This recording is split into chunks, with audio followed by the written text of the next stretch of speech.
How's it going, everyone? This is Precisely Podcast, a podcast about beer and video games. I'm your host, Beau, and with me, as always, we got the drinking Kelly. How are you? I'm great. How are you? Doing well. Not bad at all. And we have a very special guest today, someone that I've been wanting to have on for a while because he is the epitome of our podcast. Amir, Retro Brews. How are you? I'm doing well. How you guys doing?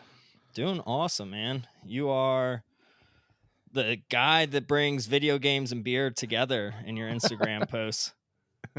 Uh, you definitely have a vision and an eye to pair everything when it comes to gaming and beer and even toys.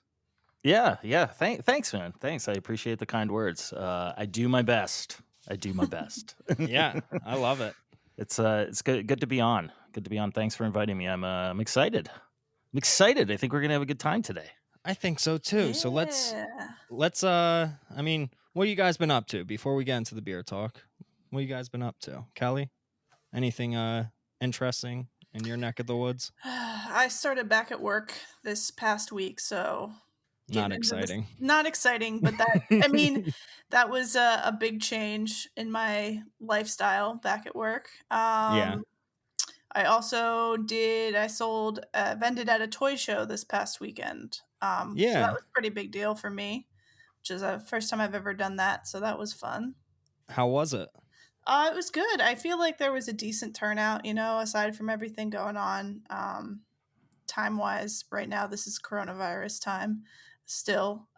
So I felt like there was a decent amount of people out there, whereas I would say 95% of people were wearing masks appropriately and, social distancing and everything like that. I think it was pretty successful in the fact that they still managed to pull that off in this with, monitoring how many people were in the room at the time and spacing the vendors appropriately, et cetera, et cetera. So I think it was successful, made a little money. I think the one thing is I have to keep telling myself is that, whereas I thought going into it, I could have made more. It's like you did well because we're in the middle of a pandemic and people Yeah. don't have the money to spend right now on this kind of stuff. But, people still came out, hung out, bought stuff, and, we had a good time. And I got to hang out with some friends. I got to hang out with, Greg, the guy who owns the antique shop that I'm in. We worked together on it. So it was a really good time. I think it was a good That's first great. experience. Yeah. That's awesome. So you'll Yeah, do it again next year? Yeah, I'm going to look towards doing it and, anything that he's going to think about doing too. I think I'm going to probably look at pairing up with him again. And if, he's like, oh, I found one in, I don't know, Maryland or something that's not too far and it's worth it for me to go, I might go with him kind of thing. So Right on. we'll see. We'll see.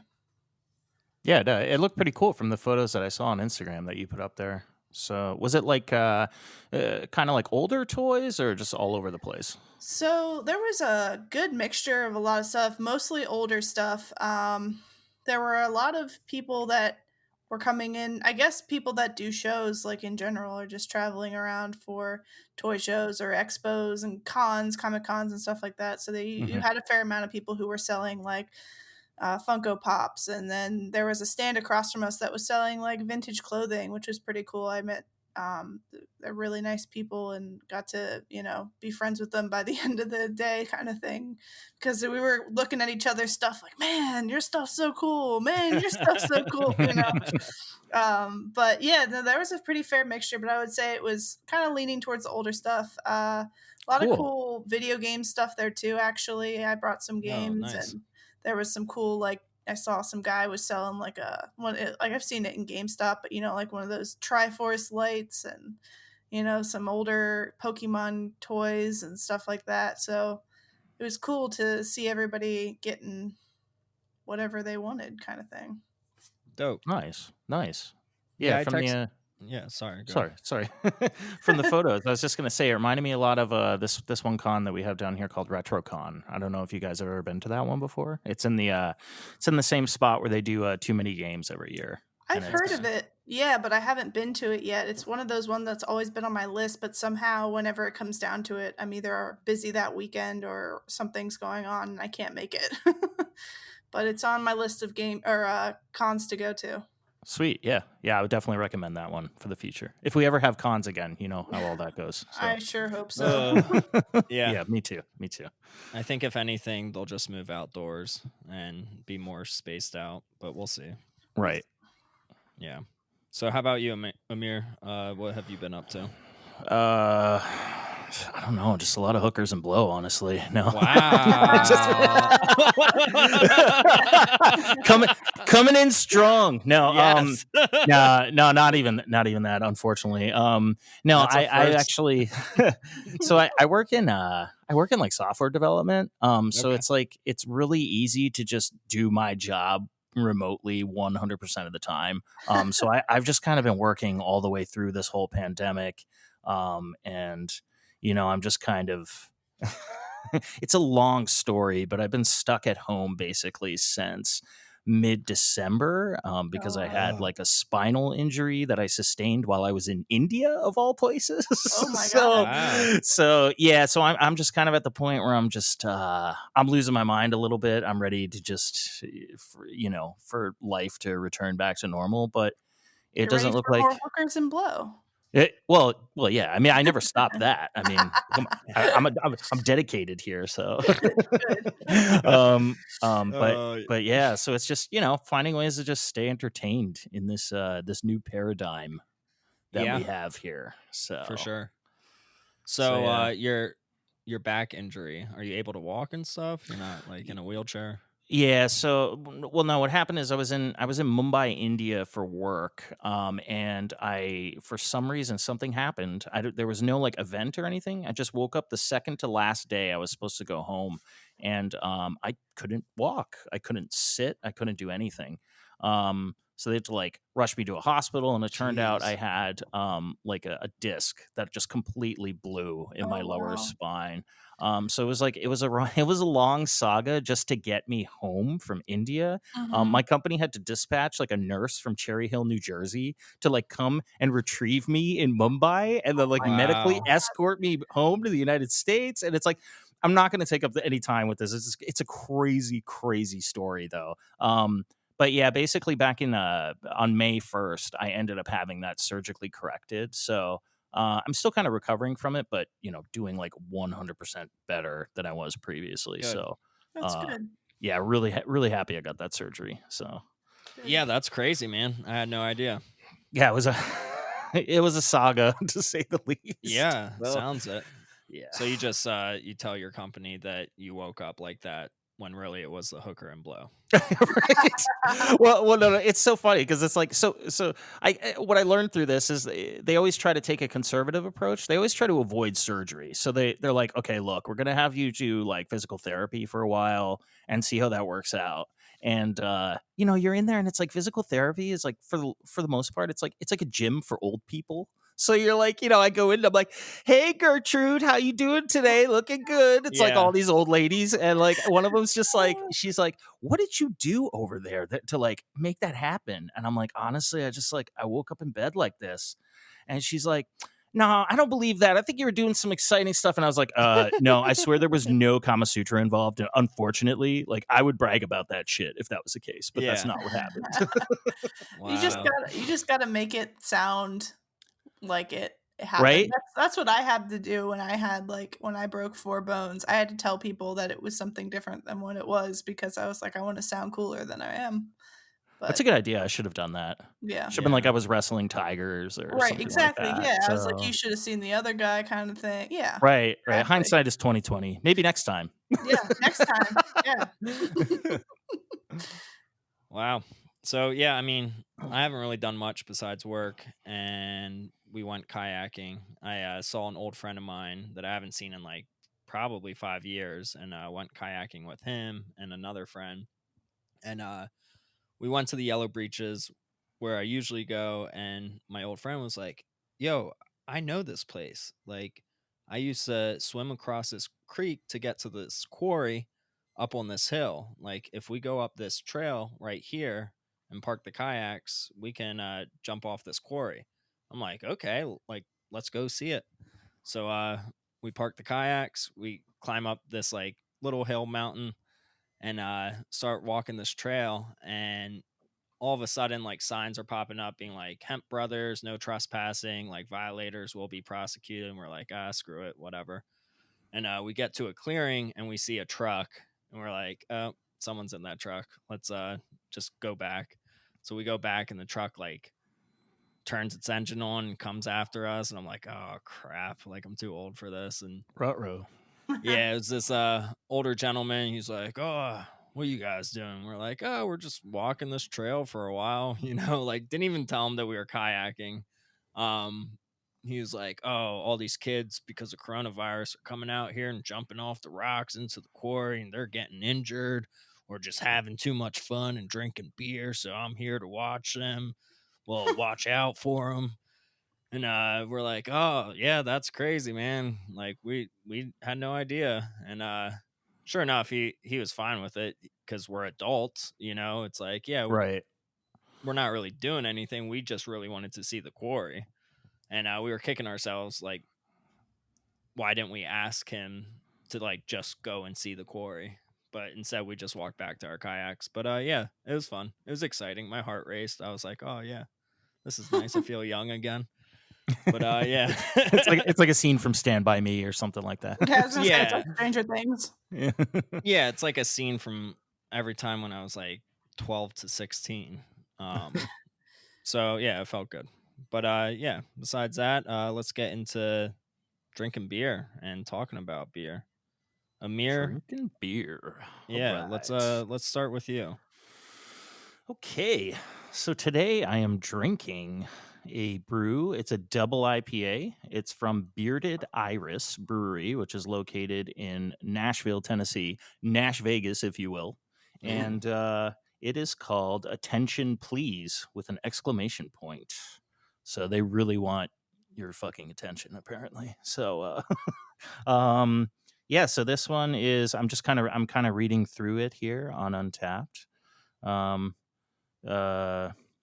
It's a hazy, juicy double IPA, which is like pretty much like 90% of what I drink these days. Yeah. And yeah, it's not saying what kind of hops do we have in here. What's This the is ABV? This one is 8.2, Okay. and it is a pillowy tropical citra, which sounds really comfortable actually for a Yeah. beer. So Pillowy. I've never heard a beer described that way.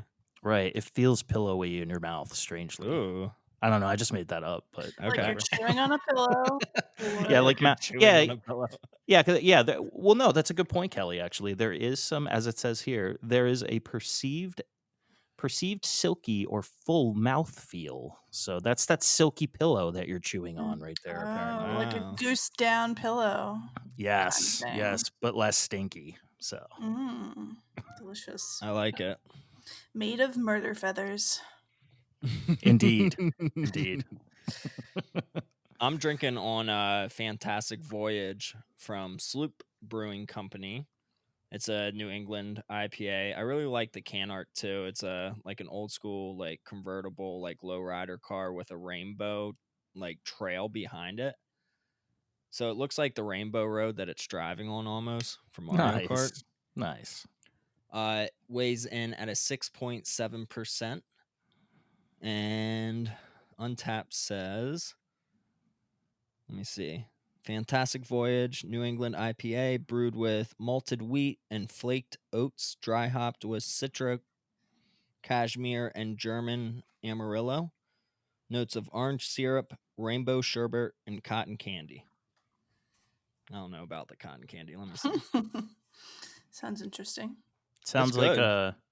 yeah, it's like if Skilo was a selectable playable character in Mario Kart. That's kind of what it sounds like.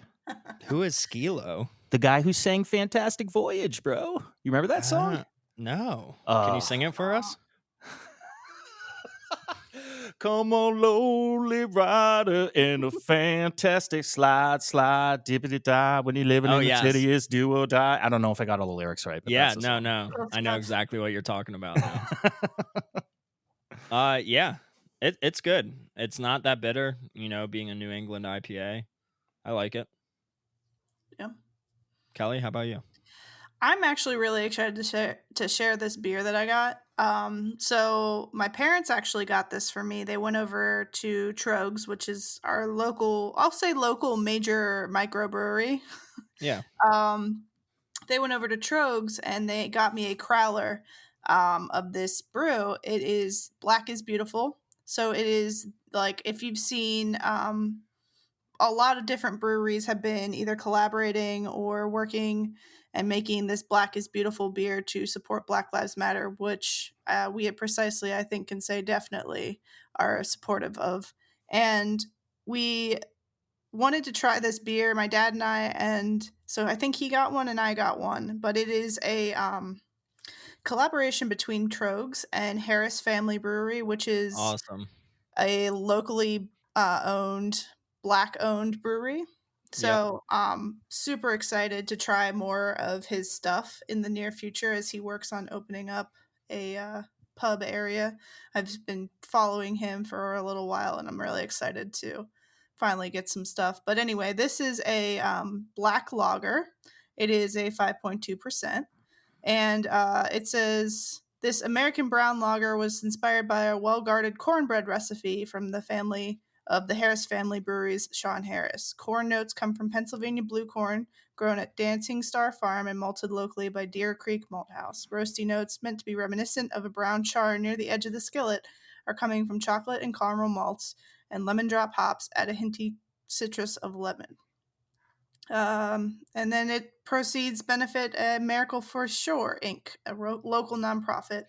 Provides education, mentoring, and advocacy for people as they transform their lives after incarceration, which is super cool too. That's great. That they're giving back to our community as well. But the beer itself is super good. I really enjoy it. It almost, if you wouldn't have told me it was a black brown lager, I would have said that it was a red ale. Like almost. It's super malty and like it kind of tastes like I don't know, it just kind of tastes like a beer I would drink close to St. Patrick's Day. Interesting. Which is cool. But it's S- got like a light. It's not super dark, but it's definitely a dark red tint to it. It's really good. That's what I was going to ask. Is it black in color? No, it is definitely like a dark lager or a like I said, like a red ale. Yeah. It's like a reddish, dark brown color.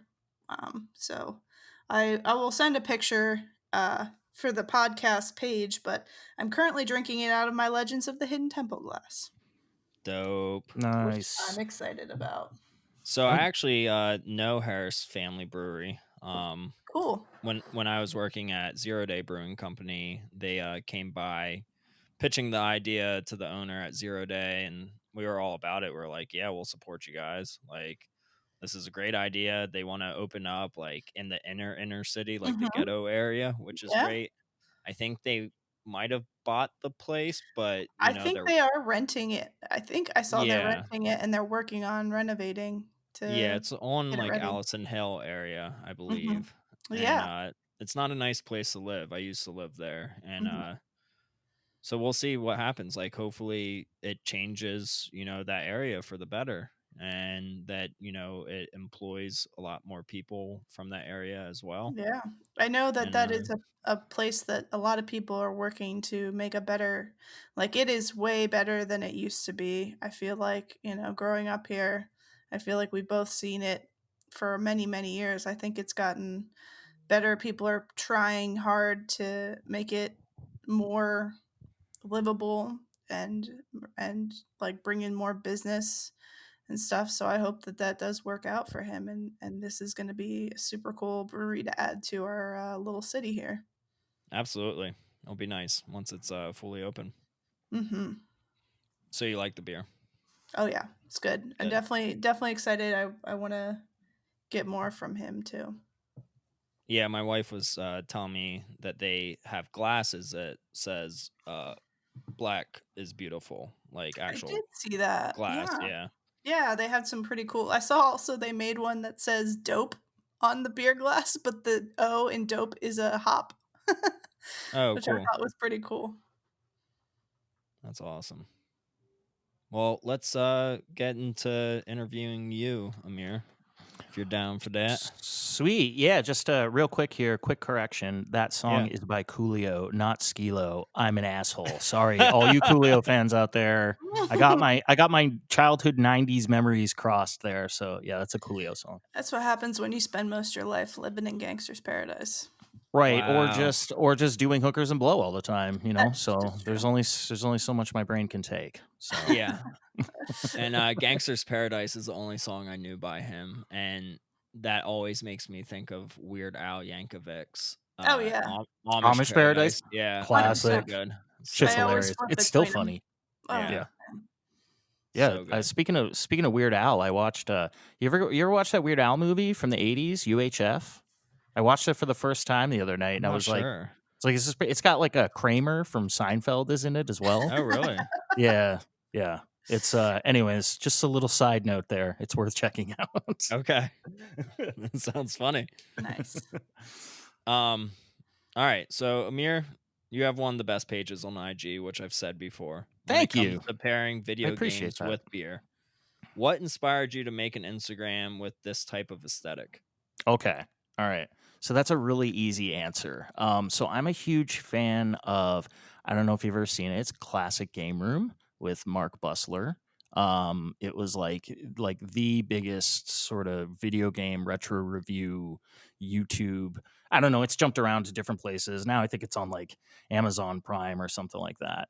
But he would periodically, just aside from it being like a humorous, awesome, informative review show for retro video games, he would periodically do these shots. Like he's a beer guy as well. And he Oh, would okay. periodically do these shots where he's just like, has like, I don't know, like a Truxton cartridge. And then there's like a pint glass next to it. And he's just like pouring a brew into the glass.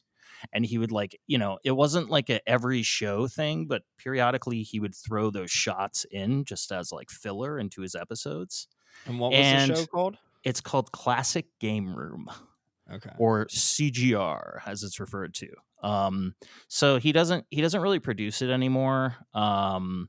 There's a whole history to that. He basically got burnt out because he just, I Yeah. mean, if you put Classic Game Room into YouTube, it's just like hundreds and hundreds of episodes come up, like very dense material, but awesome. And I just kind of took that and I was like, wouldn't it be cool to just take that concept and just run with that, just pairing beers with video games? Hell yeah.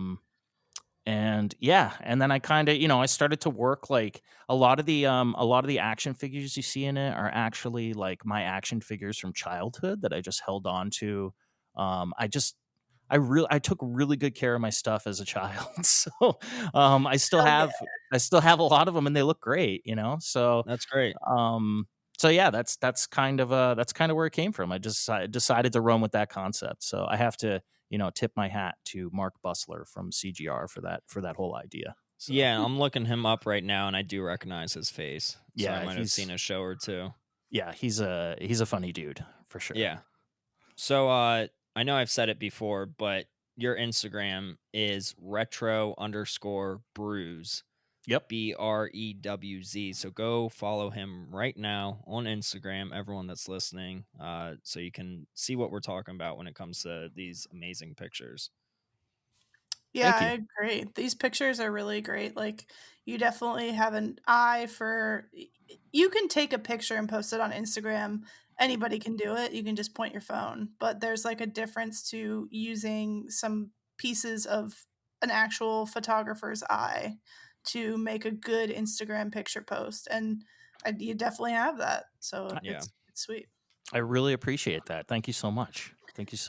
Yeah, These it's super cool. It's a very kind feedback. I'm not used to this.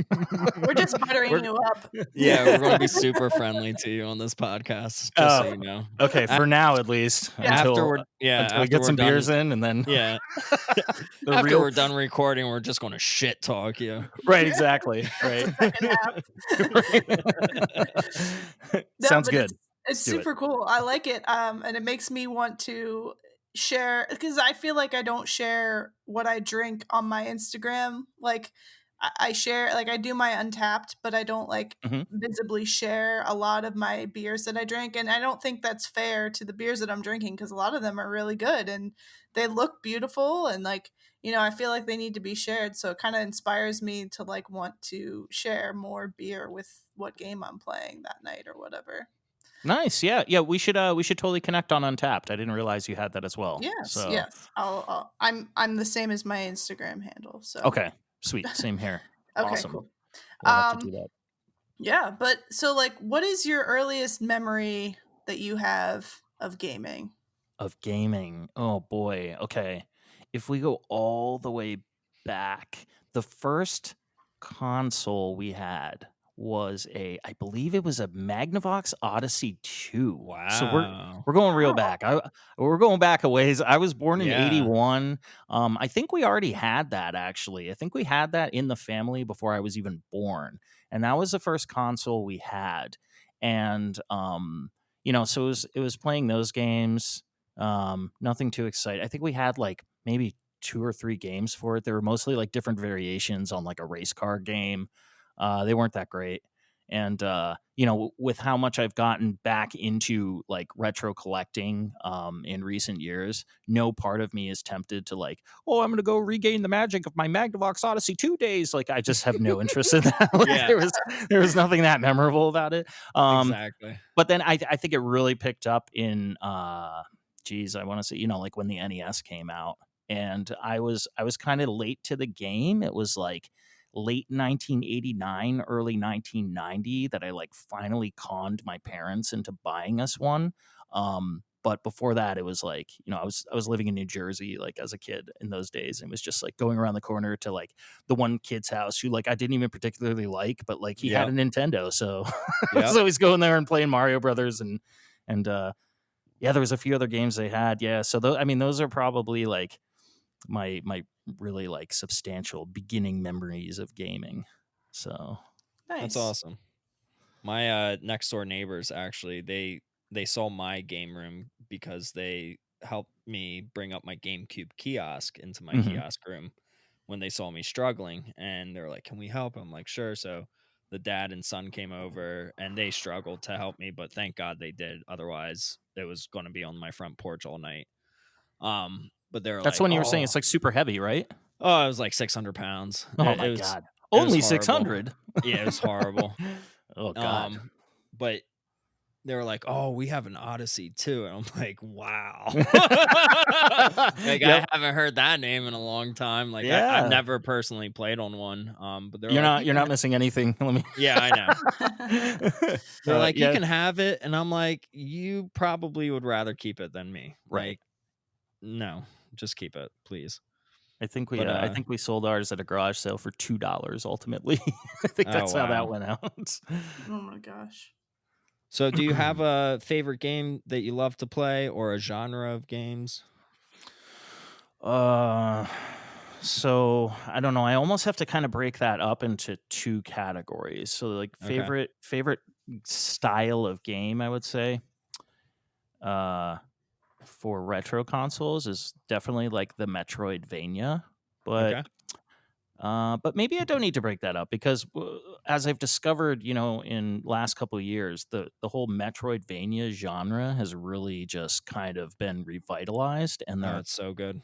tons of them for modern consoles. I just recently got Xbox Game Pass, and Mhm. it's just almost not all of them, almost every single like modern Metroidvania is just available for free off of that. Yep. So I've just been losing my mind. I have like a Metroidvania folder on my Xbox now. And it's just like, and I've been spending a lot of time in that folder these days. But I guess in terms of I guess more like modern game formats, I would say stuff like the Elder Scrolls games or Fallout, like the big massive open world action RPGs are kind of my thing. Tons of quests, tons of side quests. Something that I can easily sink like 200 hours into in single player and have a fuckload of fun doing it. So that's kind of my bread and butter when it comes to like modern consoles. I can feel that. So Yeah. like the game I've been really waiting for years now, like literally years, is Cyberpunk 2077. I cannot Oh, I wait can't for that wait. Yeah. game. Oh my god, dude. It's like it's been in like development for like 6 years, and it's like I've been pretty much waiting every bit of those 6 years for this game. And I realize it keeps getting delayed and pushed back, but I'm completely okay with that. If they're just perfecting this game, then Exactly. more power to them. So I just heard that there was like a new trailer video or gameplay video of Cyberpunk, and I was like, I'm glad I'm hearing this and not seeing it because I want to be in the blind for it oh, me too. completely. Yeah, Absolutely. Yep. Yeah, yeah, there's like I'm the same way. Like I'm one of those people that if it's a movie that I'm really excited for, I won't even watch the trailers for it because I don't want any spoilers or anything. And Cyberpunk is definitely one of those things I'm treating that way. There's supposed to be some like memory feature where it's like you can play back the memories of other players in the game and like see decisions they made and stuff. And I'm just like, yeah, I'm ooh, like, I don't Oh. want to know any details about that. I want it to surprise me, yeah, and I want to just be completely floored by it because it sounds revolutionary on the surface. So, yeah. um, That sounds great, actually. yeah, super excited for I that know one. I know Persona 5 did something similar where Did they? if you hooked it up to online, you could see what people did that day, like Oh, that's percentage cool. wise. So you knew like, all right, well, 82% of people like studied today because each Oh, day, okay. you only have so much time to do certain things and to like upgrade certain skills and the people that you associate with within the game. So it's nice to like see like, am I doing the right thing? I never used it, honestly. I just did my own thing, but yeah. That's cool though. Yeah, sort of similar. So, are you actively collecting? And if so, what's your favorite systems that you collect for? Um, I I definitely am actively collecting. And I collect for kind of I don't want to say there's really one. I kind of go through phases with consoles. Like I went through like a collecting for Sega Master System Hmm. phase, which is still a really fun console to Oh collect for wow. because it hasn't like it doesn't have the hype behind it that other ones do, so you don't see like these outrageous marked up prices on some of the things. There's still some pricey games for it, some rare games you're going to pay more for, but on average you're going to be able to get I love looking for Sega Master System games in like at cons Oh, because yeah, there's Yeah. tons. oh my god, you'll just find like a box just full of them, and it's like you dig through that box, and it's like, oh my god, there's like this minty fresh, complete in box, looks like it's never been opened copy of like Fantasy Star or something like that, and it's like completely reasonably priced, and yeah, so I just completely geek out over that stuff, but yeah, I mean, I pretty much, jeez, to pick one console that I really like to collect for the most, I would probably say Genesis. Okay. Just because I'm kind of like a born again Sega fanboy. Like, I've been collecting this stuff for basically my whole life. Like a lot of the stuff that you see, not a lot of it, but some of it that you see on Instagram, the games that I pair are again games that I just have since my childhood. And some of the consoles that I game on as well. They're my childhood versions of those consoles that I just took care of. Um, That's so amazing. so yeah, I would say probably like in terms of my modern like past few years collecting, probably Genesis. And I don't know why that is. Honestly, I kind of like how they look on my shelf, to be honest. So Well, yeah, and their cases are just like they hold up. They're yes, they're hard shell. I mean, for the most part, they're clamshell cases. right. They hold up a lot better than Super Nintendo. Yep. Yep. And way cheaper. Yes. Yes. I Yeah. like that you don't have to, for like the complete in box Super Nintendo games of course I have to buy those like box protectors and Yep. stuff. And Hmm. I don't have to do that with Genesis games. There's some of them I still do it for though, just because I'm like, that game's fucking awesome and I'm so glad I finally own that. I'm putting that in a protective case. But otherwise you don't have to do it, so Yeah. so Yeah. So you're protecting clamshell cases? What was that? Yeah. Wow. There's a couple of them. Yeah. There's Okay. just a couple Genesis games I did that with. Like I did that with Wolfchild, and I did that with Truxton, just because I was obsessed for years with owning a complete inbox copy of Truxton. And I again, don't know that game. that all goes back to a classic game room, like CGR. Like he's obsessed with Truxton. Like he brings Okay. up Truxton all the time in that show. So I was like, I gotta own Truxton because Mark told me to own it. So, Interesting. so yeah. I need to look up that game. Yeah, it's a cool shmup for the like vertical scrolling shmup for the Genesis. Okay. Awesome. Yeah. So I definitely spelled it wrong because I'm just seeing motorcycles. oh, But that's okay. TRUX. Yep. Okay. Yeah. I spelled it wrong. So how many games do you have Genesis wise? Oh man, I don't know. I'm not really good at taking counts. I could try to like Over 100? hold on, let me pull out my phone here. I have one of those little apps that's kind of like it's called Okay. Game Vault, and it has like Mhm. catalog of all right, so what does this say here? So this is saying I have 60, but I haven't logged some of them you can't log because it's like it's based on a search, and if their database just doesn't have it, you can't like add it to your collection. So this is saying I have 60. Okay. I mean, that's not bad.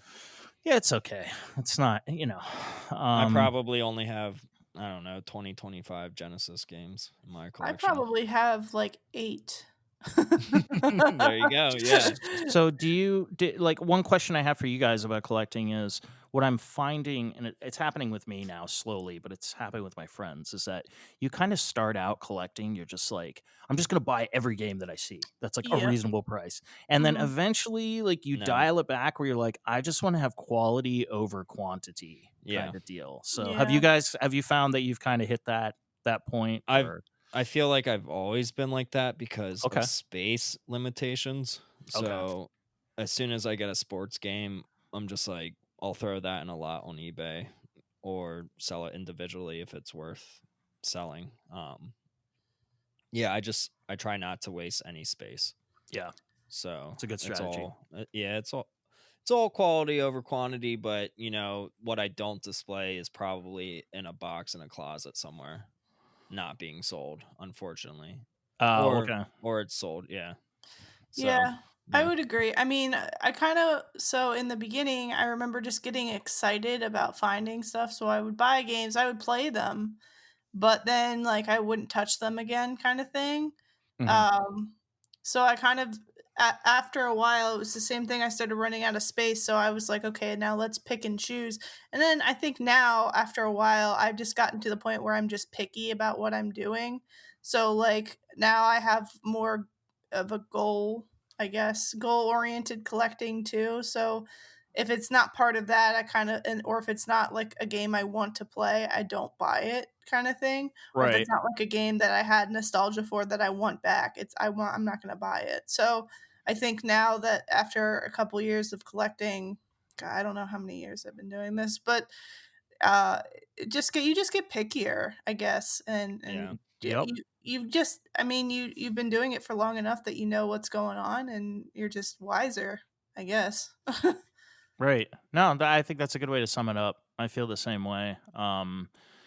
Yeah, it's just it's gotten to the point where I kind of walk into my retro gaming room and I'm just kind of overwhelmed anymore. I'm like, there's just too much shit in here. Like, Oh my god. I gotta That's start kind of thinning where the I'm at herd. too. Yeah, I was Yeah, thinking about yeah, thinning some stuff here, and I'm so right. overwhelmed. yeah, it's just a lot. I mean, you kind of Yeah. like, It it's like you have is. no idea like what to do. Like the other night, I had my friend Cody over at my house, and he collects video games too. So like his collection is like mine, and I was like, "All right, man, what are we playing?" He's like, picks out the fucking Miracle Piano. I'm like, Cody, what the hell, bro? Ah, the miracle piano. Oh my god, I've seen He that in the was wild like once, but right. yeah, yeah. Yeah, and I was like, "I think I've played this one time," and he was like, but it was just like a cool piece to have, and he was like, "I've never played it, I'm so excited," and I'm like, "Okay, whatever," and then after we were done, I was like thinking about it because it had been sitting in my closet. It was one of the games that I was like, I think I might sell this. So I texted him. I was like, hey man, do you want to buy this? Like, cause you were stoked on it. And he was like, hell yeah, I do. I was like, great, it's yours. Nice. There you go. So it was like one of those things where it was like I was on the fence about a game and he was just so happened to be excited about it and it worked out nicely. Yeah, and like just being overwhelmed talking about that, I'm seeing these prices right now on things Yes. and looking at my collection being like, do I really need these Pokemon games Right. in a box complete? I'm not going to be buying any more at these ridiculous prices. I Yep. probably won't find them, if I do find them, cool, but like what's the chance of that? Right.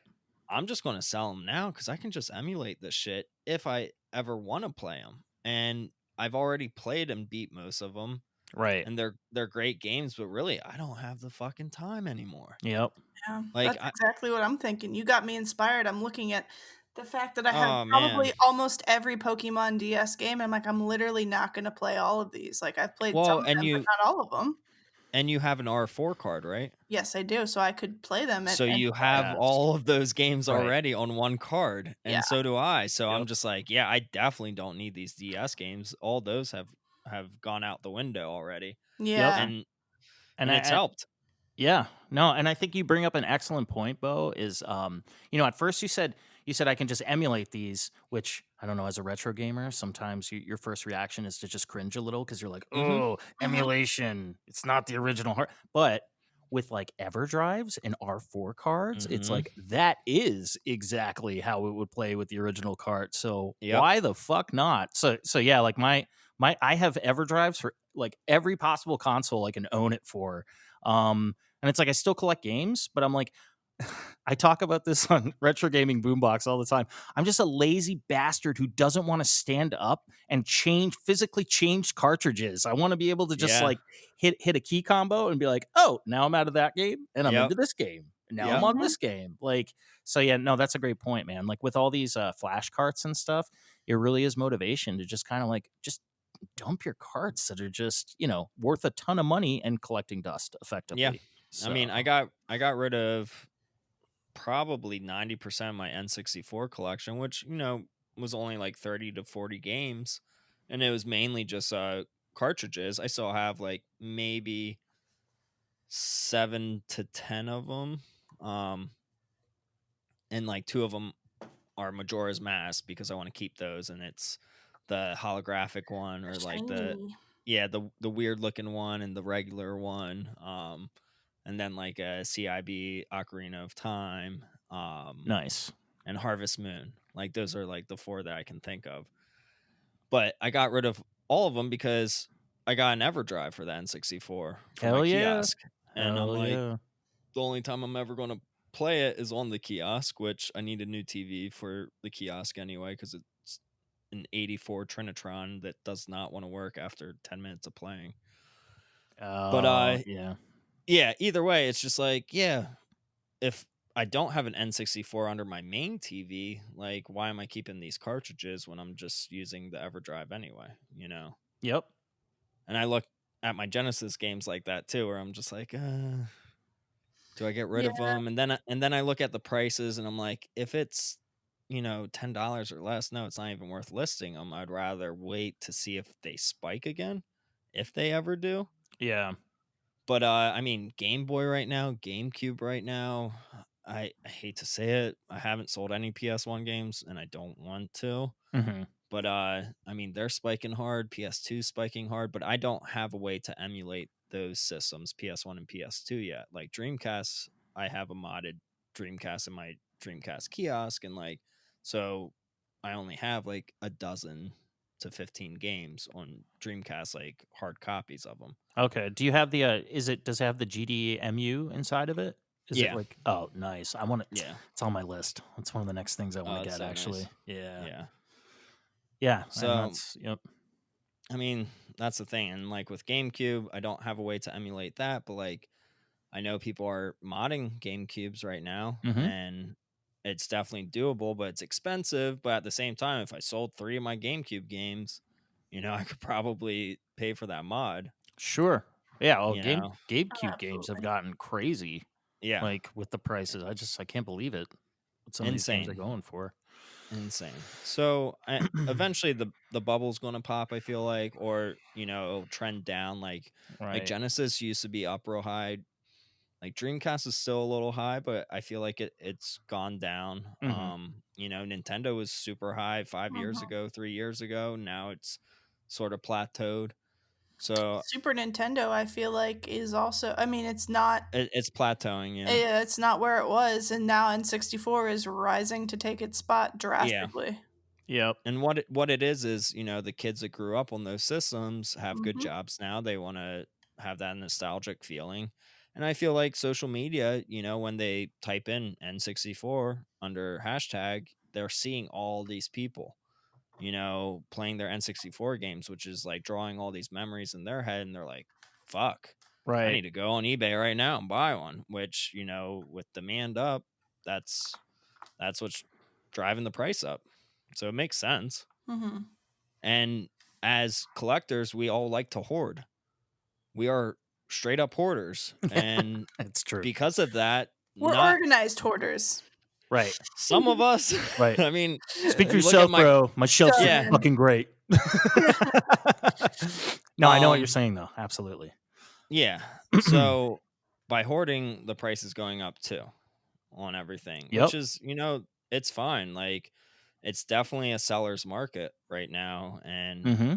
it's a good time to think about, like, hey, is this game on my shelf doing anything for me besides just being on my shelf, or would I Yep. rather have $250? Yep. Yeah, like, to Right. me, I'd rather have $250. Yep. Like, I just sold Pokemon Crystal for $290 to a guy on Instagram, and you It's so know crazy.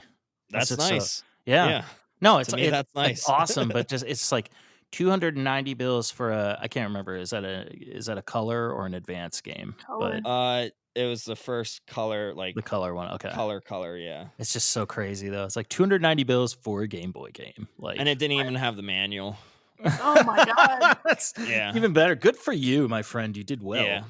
Well, you know what? I was sort of kicking myself too, being like, is this the right thing to do? Because if I would have bought, there was a manual Hmm. online on eBay for $30. If I would have bought that, ones that were complete were selling for 500 Holy on moly. eBay. And Wow. I'm like, you know what? Fuck it. I'm just gonna make this guy happy. At 290, he can get his own manual. He needs it. This is his last game Right. that he needs to complete the whole Pokemon set. So like, Yeah, and that's the other thing about it right now is you have to, if you sell to another collector, you're like, do I really want to fight for a couple extra bucks, or am I just trying to be a nice person and help out a fellow yeah, collector at this time? Yeah.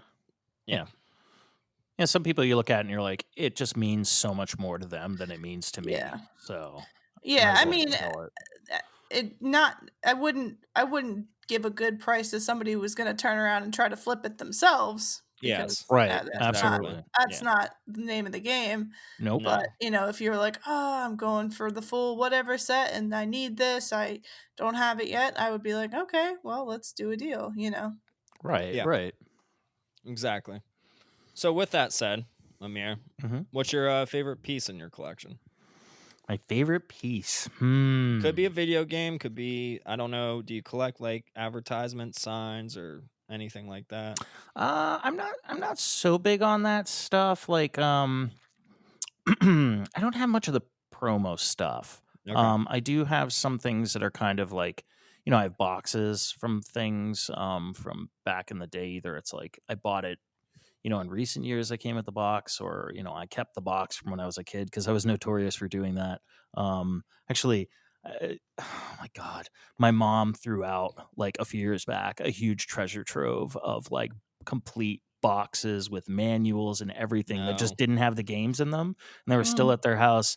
And I was just like, Mom, I love you, but what the fuck? It's one of those things you start kicking yourself. But favorite piece, boy. So okay, I'm gonna throw two out there. I'm gonna say probably I'd have to price it again. Most most valuable single game I have, I think, unless there's something I'm really missing, is I have a complete in box sealed, never opened version of Splatterhouse for the TurboGrafx 16. Ooh. And that's kind of a rare one, and it's Yeah. like super crispy. We were talking And about sealed. Yeah. yeah, it's sealed. Yeah, we were talking about things that you put into protective plastic covers. That's definitely in one of those. That's like when you put 2 condoms on, Yeah. you know? Exactly. Exactly. When you're like, yeah, I don't know where this hooker's been, so I'm definitely going for jail. Or you're done with the first one, so you got to keep going. You just stop right. the second Yeah, one, right? exactly. Yeah, Right. Which might be better. I got I things to do. understand.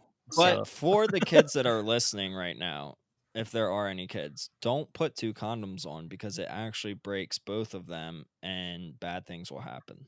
it's Just so you know, super, 'cause of super bad friction. things. Yeah. Also, if Just you're use a one. kid, why are you listening to a podcast about beer? Yeah, You can't right. even drink it yet. You should get your lives together, or Go else, study your or algebra. you may end up on a Maury episode, and nobody Yeah. wants that. So, No, I don't. so, um, so yeah, so there's that, and then I'll say probably the second piece that's just personally, I don't know, there's sentimental value to it. Is I have my again, it was late. It came out like many years before that, but I didn't get it until then. I have my like complete inbox version of Super Metroid from when I played through it for the first time in high school. I'm gonna say that was That's high school. awesome. So I still have that one. Of course, that one also has the 2 condoms around it. So yeah, those are probably like my 2 favorite pieces in my collection that I can just throw out real quick. That's awesome. Cool. So, how do you come up with your pictures? Like, what beer to use and what game will you display with it? Do you have like a little studio area where you take these photos, or do you just set up something? Yeah. So I have if you scroll through my page, I guess it kind of evolved over time. The first pictures were just, it was just on top of I have kind of like a little rolling cabinet that I keep. It has drawers in it, and it keeps controllers and light guns in it. I keep them all organized in there, and I would just like set stuff up on there and just put a lamp on it or whatever, and snap a photo. But then eventually, I ended up getting like a light box, so I could Mhm. like better light my subjects and stuff like that. And yeah, that's actually set up in the same room. As far as the process goes for pairing things, it's kind of a lot of the times it's just like it's luck. I'll either like I use Tavor. I don't know if you guys are familiar with the Tavor service. No. Yeah, but I don't think we can get it. But can we? Really, Can we get it? I don't know. I What think is it? I think you guys can get it. I think they'll ship to anywhere. Huh. It just depends on what's like the geographic determination is just which beers will be available to you. So I thought there was some weird rule about shipping alcohol here. I don't know. oh no, like I live in PA as well, and it is you can definitely get booze. So it's yeah, so I've been doing that for a while, but then I also think if it's through a company, Is it's okay. Yeah. so well now so like for instance, you can get Tired Hands shipped to you. You can get Levante shipped to you. The latest one that I've started to do direct order to my house is Equilibrium up in New York. And Equilibrium is just, oh my god, their beer is just fucking magical. It's amazing. It's definitely pricey. You pay a premium for it. But to me, it's worth it. So Where are they from? Equilibrium is in New York. I think it's Middletown, New York, I believe is where they're Okay. located. Their beer is magical. Will you pay a premium for it? Absolutely. But Yeah. to me, it's worth it. And Tavor works a bit differently. It's like an app on your phone, and you sign up for it. And it's like every day they'll post like a few new beers, and you have the option to add it to your crate. And then you set a duration on your crate. So you're like, okay, I want this crate, regardless of what I put into it, I want it to ship to me on this date. And you have between then and that date to keep adding beers to your crate. So as soon as like you add it, it charges your credit card for those beers, and they go immediately into your crate. So they're reserved for you, and you're not going to lose them. And it's beers from all over the country. And I keep discovering all these really cool breweries. Like There's one in Anchorage, Alaska called Anchorage Brewing. Fucking banging IPAs. And it's just like, I would never hear this otherwise, and I would not have Yeah. access to it. Yeah. So it's, and I kind of went off on a tangent here, but it's part of the pairing process is like, I'll see something on Tavour and I'm like, ooh, the name of that beer or the artwork of that beer or the color scheme of that beer or whatever it is about that beer like pairs perfectly with this game that I have sitting up on my shelf. And then sometimes I'll just be like, oh, this one pairs perfectly with this game that I don't have, but look, it's on eBay for $10, so I'll just buy it.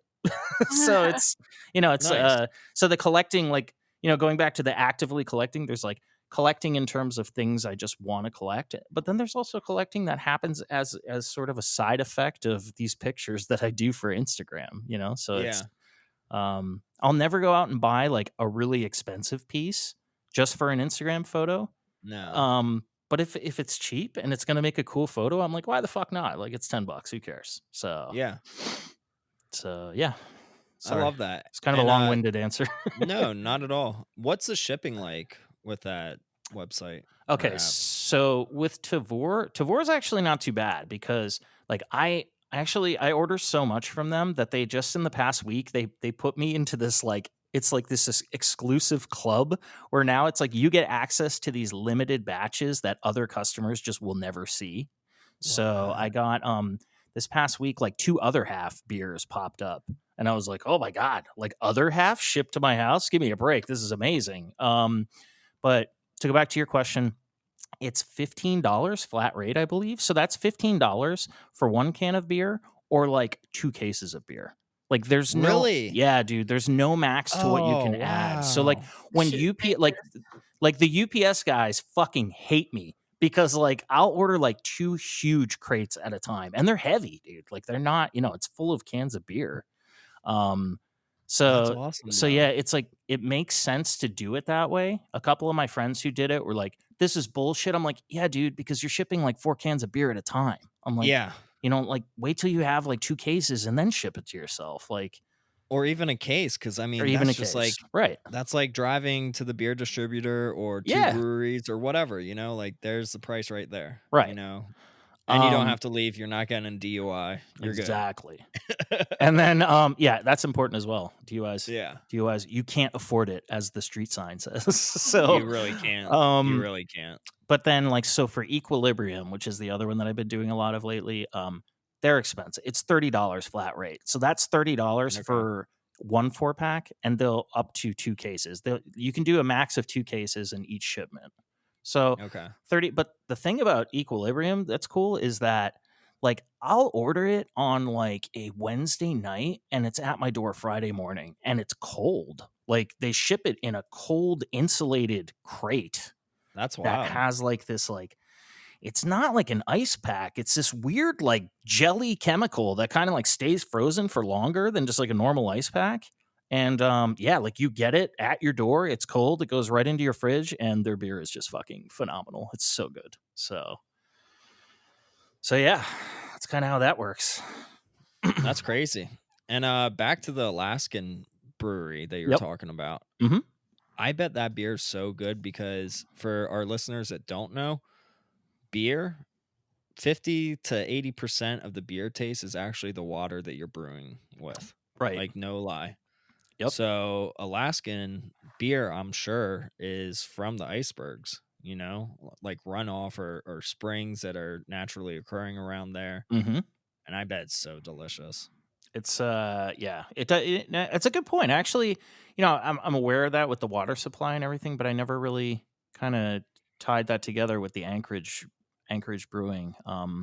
But no, kind of related to that though. Kelly, I believe you're drinking like a Trogs right now. Yes. So years and years ago, like Yeah. before I was really kind of even into craft beer, I really loved um oh my god, Mad Elf Mhm. brewed Oh every yeah. year by Trogs. And it was like it hit this one point where the not only did the artwork on the Mad Elf changed, but the flavor of it changed. And I found Mhm. out from my buddy who does home brewing and is actually from your area. He grew up in Carlisle. He was Mm. telling me, he's like, dude, it's because they moved their brewery and they're on a different water supply now. And I was just like, like blew my mind. I was like, holy shit, that actually does factor into it. Like, it makes sense. Yeah, So, so Trogs originated from Harrisburg, which right. Harrisburg water, they don't put any chemicals in, Uh huh. which is also like a good thing, but it's also not like the cleanest of water. It's just what it is Right. type of water. Like it's filtered, but there's no like chemical cleaning, which is great for brewing, but uh safe for you to just like drink by itself, not necessarily out of the tap. Like you want to filter it again. Right. But yeah, Zero Day Brewing Company where I work from, they loved Harrisburg water because it's just like that's what it is. It's great to brew with because the pH levels are just like where it needs to be, you know? So when Trogs moved to Hershey, they actually spent, I believe, $1 million to $2 million at the water plant to reverse osmosis the water so Nice. that it would be as close as it was to Harrisburg water. Oh, wow. Okay. Yeah, so Interesting. I'm sure it did change Yep. the flavor, and I remember when they did move, people were complaining. They're like, "It's not the same. Yep. I'm a beer snob," but like it's true. Like it's hard to go from one area to the other area expecting the same product, Right. and when people are so used to drinking that same product over and over again, they had to manipulate it as much as they could and spent over $1 million to try that. And I think they did as good as they could, but Sure. time tells where it's just like just keep brewing how you're brewing and eventually people will forget. Right. Right. Yeah. I actually have some Mad Elf from like 5 or 6 years ago in That's my awesome. closet. That's Yeah, so that's a great thing about that beer is like it's got such a high ABV that it'll just yeah. kind of fucking keep forever, you know? So if Yeah. I ever see you, Amir, in person, I'll bring you a bottle or Nice. two. Oh, Yeah. an aged. Oh, I haven't had an aged elf in years. I Yeah. usually save one every Christmas and let it roll over, That's awesome. Yeah. and so I have an Yeah. old beer and a new beer to compare comparatively. Nice. Yeah. Nice. All right. So, what's your favorite brewery? Oh, favorite brewery? Oh man. That's really again, this is like collecting for systems. Like it kind of rotates as time goes Yeah, on and I discover new breweries. absolutely. Um Let's talk more so not necessarily about the beer, but uh-huh. the actual location, the place that you've sat at that you're like, I love this atmosphere. Oh my god. Okay, so thank you for doing that because now this question becomes just it's undoubtedly I have an answer to this one. Okay. Um so I live in Pottstown in Douglasville, which is like it's like 10 minutes away from my house. There is a Mhm. brewery that not many people know about. It's called Hidden River. It's right on the Schuylkill River and it is the like I guarantee you'll never go to another brewery quite like it because it's actually housed inside of a historic landmark. So it's the original structure is called the Brinton Lodge and it's just awesome. It's like you walk in and it's like okay, I'm in a room with like, you know, the to go cooler and all the cans and everything and there's some brewing equipment here. Next room, I'm in a small bar with some tables. Okay, let's see when the next is like a hallway lined with like bookshelves, and then there's brewing equipment. And the next room is a library. And it's like, oh, now I'm in a library. And then the next one is like a foyer with a like just antiques lining everywhere and like there's like a grand piano in the corner. There's a big like moose head on the wall. Like That sounds um really cool. and then the next room is like a larger bar and they do their food is amazing, their beer is awesome, everything is kind of like locally sourced from local farms, so their menu is um I want to say they kind of have like a little bit for everybody, but it's the menu in terms of food can be it's a little bougie a little bit like but it's good though. And then, you know, there's a whole like outdoor area with an outdoor bar and it's all like uh, like patios and decks and gazebos, and it's like right on the water. And I love that place. I love it. It's so cool. That's one of those ones that, since the pandemic hit, I've been making a point. They typically do can drops on Fridays, and they'll usually have like a couple like double IPAs, and maybe like a sour or like a farmhouse ale or a stout or something like that. And that's one of those ones that during this pandemic, I've really made it a point to go and buy their beer because, although I can't go inside the place, they're doing all like outdoor seating and stuff like that right now. It is such a treasure. It's like a local treasure. I just never want to see that place go away. It's so cool. I've never Yeah, been to anywhere like it. So that's awesome. I highly recommend it. If you guys are ever in the area, it's truly like nowhere else I've ever been. So Hidden River. Hidden River. Yep. Awesome place. Cool. Kelly, what's your favorite brewery, location wise and atmosphere? This is like a super tough question, and I've been thinking the whole time on it. And I honestly don't know. Like, I honestly can't. I can't think of one standout, like, I would die for this brewery kind of thing. Oh, Like, I would never die for a brewery. Fuck you know that. what I mean? But like, Yeah. like, there's so many good ones out there, and especially locally, we have a ton of good local breweries. Like, I can't pick one and be like, that's it. If I had to only go to one brewery for the rest of my life, I Yeah. don't know if I can. I don't And know. no, and that's not the question more so. It's just more so like this brewery, everyone was nice. The owner you met, maybe the employees, the bartenders were great. And like I know maybe you want to say 0 day when I was working there, but Yeah, well, that was, like, a different thing because I had yeah. you, and, that was my spot, like, that Yeah. after work, roll in, hang with Beau, and everybody else was chill. I could just, like, sit there, play my Game Boy, nobody's bothering me kinda thing, and then just, like, roll out after I have a beer or 2.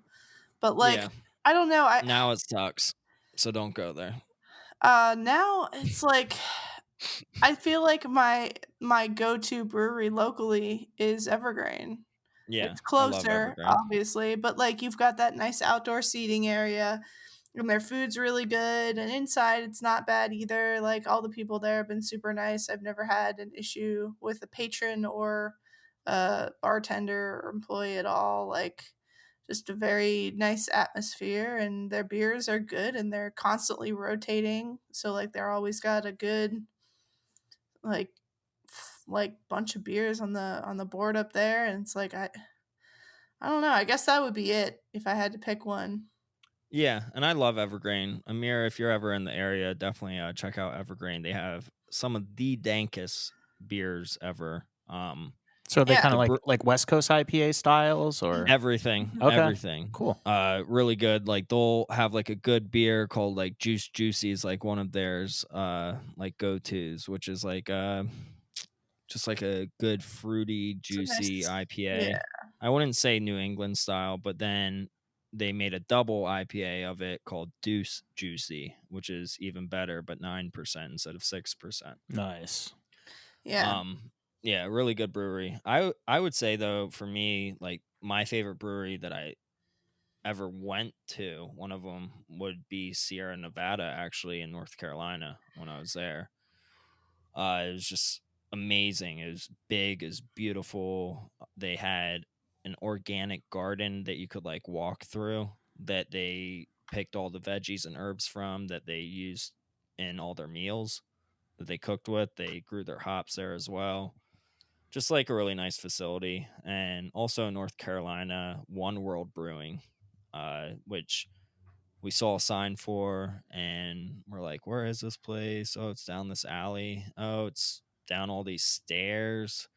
And it was like in this basement, it was super small, and all their uh like vats that they brewed in, fermenters, were like, I don't know, maybe like 4 gallons worth, like fermenters. Like they were so small, but they had like 36 of them. and it was just like a really nice atmosphere. Everyone just sat by the bar, just really small, quaint, hometowny. But yeah, locally, I would say Evergreen for sure. Nice. Yeah, yeah, Yeah, the other place kind of sounds like Crystal Ball in York. They closed, but that was kind of like my friend and I went to, and you like kind of walked in the back of this building, and we're like, "Am I in the right place?" And then, and then you just went in. Everybody's sitting at the bar having a good time. You're sitting with the vats. You're like hanging out. It's pretty yeah, good. definitely. So, Amir, what's your favorite style of beer? Oh boy. Okay. It's gonna just sound so trendy, but probably like a New York, or sorry, New York. Jeez, antithesis of what I meant to say. There you go. Like a New England style IPA. And kind of Yeah, with a bit of a caveat there, I really like, although I can't really drink too many of them in a sitting, like milkshake style IPAs, or Hmm. like a mm-hmm. smoothie style. I don't They're know. so good. They're so decadent. Like, Yeah, there's definitely some breweries that are better at them than others. Some of them I try. Treehouse. Oh my god, yeah, of course. Yeah, I mean, Treehouse is just better at everything, in my opinion. yeah, yeah, yeah, And that's very much one of those places. Like, I've been planning to make the pilgrimage up to yeah. It's Man. worth it. Yeah, is it Mansfield, Y- Massachusetts? Is it Yeah, Mansfield or something like that. okay? But yeah, so you guys have been there before? I, Bo, did you go? I have been there. I I have not, but I get beer there every time someone gets up there. Yeah. Yeah, I know. I Yeah. brought you a can or two. Yeah, my buddy Ian has brought me multiple cans from there. Yeah, no, it's Yeah. really beautiful up there too. I mean, talk about a brewery that has the the just the like sitting in the trees. Like when I went, it was fall. It was crisp. Like the air was just like perfect. The sun was shining. It was literally a perfect day when we went to stand outside for an hour and a half in line. Yeah, yeah. Yep, and that's what I was gonna bring up, is that's kinda what I hear about it, is that the lines are just crazy, Yeah, you so got people walking out with cases and cases to go resell this beer. It's nuts. oh, Or take yeah. it back to other people. It's crazy. But the running joke I have with my friends is that my friend who is like he's probably the biggest craft beer head that I know, was like, "Oh, we got to stop at this place." And I'm like, "Okay, sure." And he's like, "Oh, it'll just be like a quick stop. We'll in now, get our beers and go, because they don't have like, they're not selling. It's just a can day only. So we're not stopping and drinking. We're just getting the beer to go and take with us." We're like, "Oh, okay." Because there's like 12 of us packed in a Sprinter van. Of course, we get there and the line is outside of the building. And I'm like, "What do you mean 5 minutes? Like, this is not a quick stop, my friend. You lied." Right. So, yeah. But it was worth it. Worth it. Worth it. Tired Hands Nice. is also a good brewery when it comes to like those milkshake Yeah. type IPAs. Yeah, they do a good job. Yeah. Yeah, the one caveat I'll say with that is that Tired Hands, I don't know, I can't really confirm it. I feel like they've changed their recipe though, because their milkshakes, while they're still good, they don't taste like what I remember them tasting like when I first Hmm. started getting them. So I'm not sure what happened with that. They didn't change locations or anything, so Yeah. I'm not Interesting. sure. But yeah, Maybe yeah, they changed the brewer.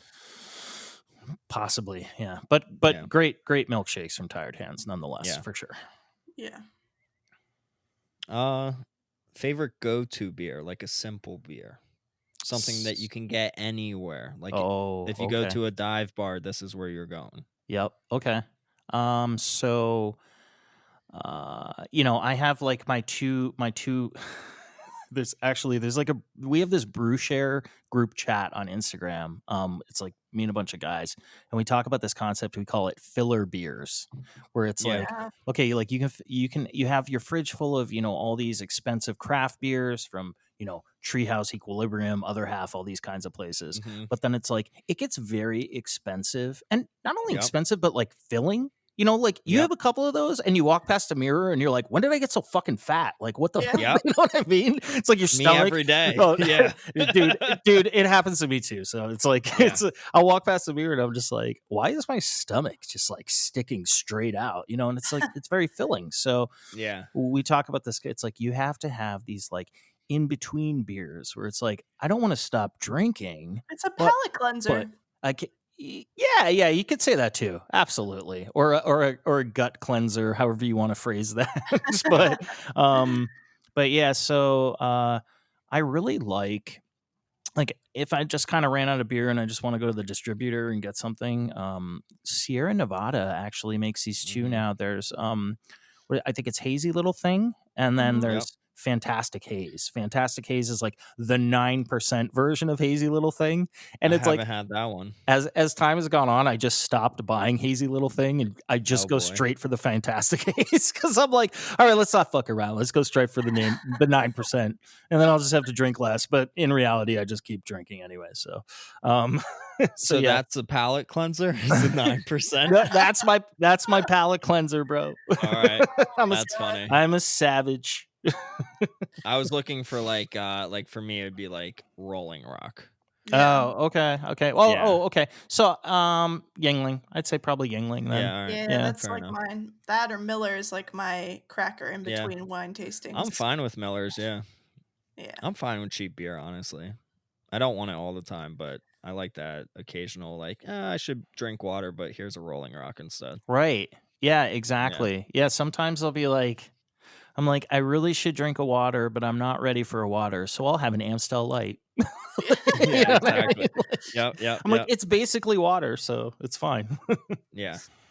All right, Amir, have you ever brewed your own beer or tried to like brew your own beer? I have not actually. I've participated in home brewing with friends of mine. But I just looked at it and I was like, this is just too much. I'm just gonna go to the store. It's like, most things in my life are dictated by like my level of laziness at any given time. And it's a process. It's I don't know. I'm not gonna say I'll never do it because it is pretty cool. And my one buddy that I referred to earlier who grew up in Carlisle, like he does home brewing and sometimes like he'll just, give me like a crowler or a growler or something of some like, some IPA he did. And he's like, it's getting pretty impressive. Like he's starting to have these like Yeah. hazy IPAs and he's like, dude, check this out, drink this. And he's like, and it doesn't have any of that lactose shit in it either. He's like, you don't need that Nice. to make it hazy. And I'm like, yeah, this is pretty good, You bro. don't. Yeah. So, so yeah, not completely ruling it out. But yeah, at this point, I've kind of only participated. And by participated, it means that like I stood there and watched my friends do all the work and I just cracked jokes the whole time. So that was it. And you drank. Yeah, That of sounds course like I drank. me Yeah. on the Of course. daily. Yeah. It's the way to be. Kelly, have you ever tried? No, I Brewing? have not. I would love to give it a shot, like with somebody who does it. Like I'd love to just sit in on it one time. I think that'd be super fun. But because I know, like some of my dad's our family friends, like two, like one of them brews his own beer, and then my one friend's uncle brewed his own beer a couple times. It's pretty cool to like be able to receive the beer and be like, yeah, this is good or whatever, give your feedback on it. But Yeah. I've never sat in and watched them actually do it. Interesting. So for me, I do have a train coming by. But I have not brewed a beer personally by myself. I've definitely helped with beers, but by myself, I've done a mead, which is super Mm. easy. It's just like honey, distilled water, lime juice, lemon juice, and just let it sit. Yeah. And then I've also done a cider. I did a cider the day I got fired from 0 Day Brewing, actually. So I still actually have a I have to ask, were the two related or no. I was already like you brewing ciders, boy? Shit cider. no. So I made a cider for 0 Day that was called Beau's Baby, Okay. and it was everyone's favorite drink. Honestly, everyone's favorite like drink from Nice. 0 Day. Like I had so many people being like, "When's next Beau's Baby coming?" Blah blah blah, and we like locally source the apples from this Amish family, and it costs a decent amount of money, but we made a lot, and they didn't want to do it the following year, which is fine. Like it's just cheaper for them to buy cider from a cidery. but so many people loved it because it was like craft made. I did like an orange one, a cherry, a pistachio cider that was just like Ooh, phenomenal. pistachio anything is phenomenal in my opinion. Oh but my that's just gosh. me, dude. So Yeah, but pistachio cider, I don't think anyone's ever done that. And it was just like green in color. We had like 2.5 kegs of it, and we released it on St. Patty's Day, which worked out oh perfectly yeah, because yeah, it sure, it was definitely green. Like I remember pouring the first glass, being like, "This shit is dark," right. and like it like dyed my teeth green. And then like I poured the second glass, and I was like, "Okay, now it's filtered out." Like it's just that first like tap was like Right. so dark. Right, it's like the bottom of the Yeah. keg or whatever. Yeah. Exactly. Yeah. But yeah, very, very good cider. So I was just like, I wanna make my own small batch of cider. Like I have the equipment that I bought from a friend. And I did it, and then I got the phone call while I was buying the actual cider Mhm. at Carnes. Hey, you're fired, man. And I'm like, for what? And they're like, you took a sip of beer last night while on the clock. And I'm like, wow, okay. So yeah. And they're like, bring in your key later. And I was like, okay, cool. I'm gonna make this fucking cider and say fuck 0 day. Yeah. And name it after that. Yeah. So that, yeah, I think that's the first time I've talked about that on the podcast. I But think so. yeah. I just Either way, I was I have some of that cider if you guys ever want to try it. Yeah. What, the pistachio? No, Oh, okay. the one that I made. Gotcha. Okay. The angry one that I made. Okay. It's good. It tastes like applesauce. Angry honestly. Beau's. Yeah. It's like a 6%. It's like Angry Orchard, but not. Yeah.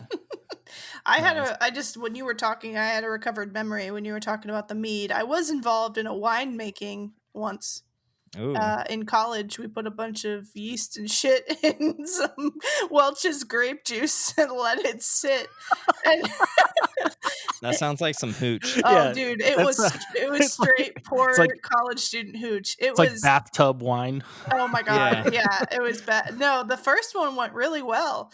The second one exploded all over the wall, and Yeah. yeah. So Flavor explosion. didn't do that one again, but it was fun. Nice. That's great. All right. So Amir, Mhm. thank you for being on this and doing this interview with us. But the last question that we have for you, Okay. it's the most important Oh, one. getting ready for it. Okay. All right. You ready? Yep. Beer pong or flippy cup? Beer pong. I've always been a beer pong guy. Yeah, I went to. I don't know if it factors into it at all, but I went to Penn State, and it just seemed Oh, like, that does. Yeah. oh my god, like Yeah.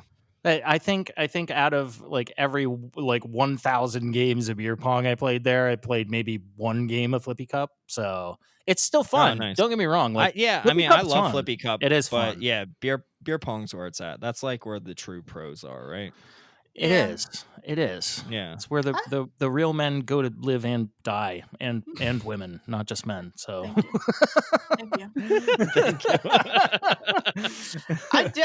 I would also have to agree. Beer pong would be my choice game if somebody came up and was like, "What are we playing tonight?" I would say beer pong for sure. I've made beer pong on the beach. I've dug out a beer pong table on the beach. That's awesome. We had a beer pong table at my house in college, and we designed it. Like we made it, like we painted it. We got this big board from like Lowe's. We painted it, and it was Star Wars themed. My Oh, roommate was an art major, so she put That's like a nice badass. little Millennium Falcon in the middle. And we had the Rebels on one side and the Empire on the other, and it was fucking the sickest thing ever. And I That's miss awesome. that table so much. Like that's the one thing I miss from college is that fucking beer pong table. It was so dope. Yeah. I'll say that. Like since I after graduating from school, that's kind of Flippy Cup has been the more common thing. Like when I go to the whatever occasional party. So I don't know. I don't know if it's a moving more east in Pennsylvania thing or what the hell it is, but yeah, for what it's worth. Yeah, I mean, there's a bunch of great like drinking games. Like there's one with I'm not sure what it's called, but it's like a hammer and nails, like in a stump. Oh, I think it's called Stump, Yep. right? I think so. Where like you have to like flip a hammer in your hand, catch it, and no matter how you catch it, you gotta nail a nail down into the stump. Mm-hmm. Have you ever played that? I haven't, Sounds so but I've country. watched people in I college have play it. not. That sounds like Sounds so country. It it is just super country. it sounds like I would just be sitting here with like less fingers than I currently Yeah. have if I had played absolutely. that game. So Pretty much, yeah. Yeah. Either way, that was the last question. cool. But yeah, we loved your answers. We still have a few more things to go over though, like Sweet. peer review wise. Do you want to do a second beer review? Yeah, absolutely. We can do that. All right. What are you drinking on? So what I'm drinking on currently, I actually just cracked this can. And another. This is another Tavour. Like I discovered this brewery through Tavour. This comes from Drecker Brewery. They are out of Fargo, North Dakota, of all places. And I've just never been. I've gotten a ton of beer from them. They seem to pop up pretty frequently on Tavour, and they're really big on IPA, like New England style IPAs, and also sours, but like particularly like smoothie sours. So Okay. the one I'm drinking right now is the raspberry pomegranate plum version of this one series they have called Brains. It's like Brains with a bunch of A's in it. And it Wait.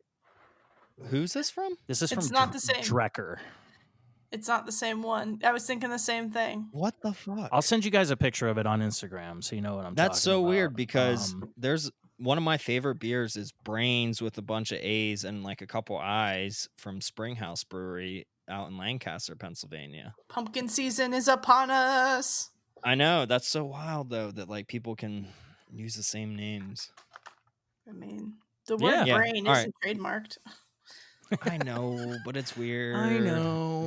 It's probably like more like one more A than the Springhouse one. That's probably what it is. Yeah. Yeah, for what it's worth, there's only one I in this one, so maybe that Okay. helps. Yeah, I think there's two I's in the Springhouse. All right, keep going. So Sorry. this is a double fruit smoothie sour, and I'm just pulling up. I mean, all I can tell you, this is the first time I've tried this one, and it is absolutely fucking delicious. It is a 7.8 ABV.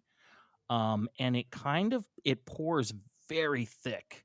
Like when you finish up with one of these the smoothie sours from Drecker, like there is just fruit pulp lining your cup that you have to wash out of wow.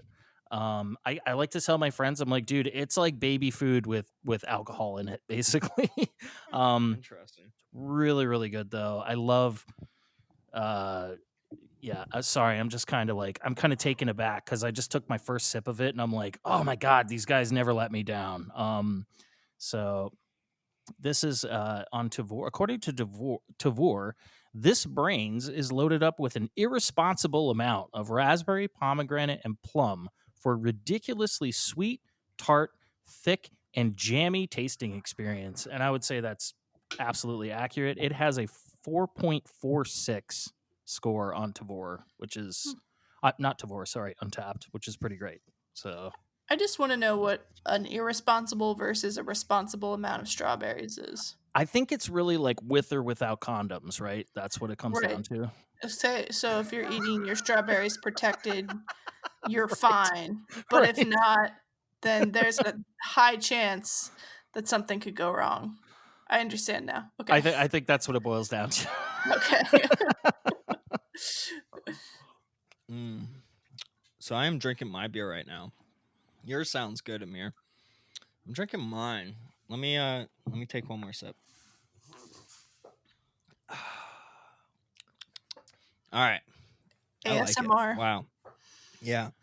So I'm drinking That's awesome. Roak, ROAK Brewing Company. They're out of Royal Oak, Michigan, hence the name Roak. This is called Ice Cream Man. It's a kettle sour ale. Summertime is here, and so is the Ice Cream Man. A kettle sour ale with aromas of orange and vanilla, leading into a slightly sweet tartness that is balanced and refreshing. 5%, 10 IBUs. Nice. This is good. It's not a sour to me. Like it's just a well balanced like tart ale. I wouldn't say that it's creamy. I thought it would be more creamy, being called the Ice Cream Man, but it's really good. Sounds lovely. Both of Yeah, those it's sound really really good. refreshing. Yeah. I'm Like, I gonna could see myself, like, on the beach drinking this and, like, loving life. Mm. Mhm. So, nice. yeah, check it out if you Yeah. can find it. Very good.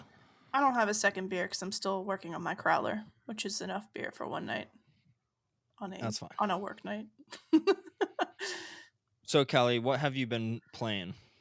I'm glad you asked. Alright. I've been still playing some Ratchet and Clank. I've been playing Up Your Arsenal, which is fun.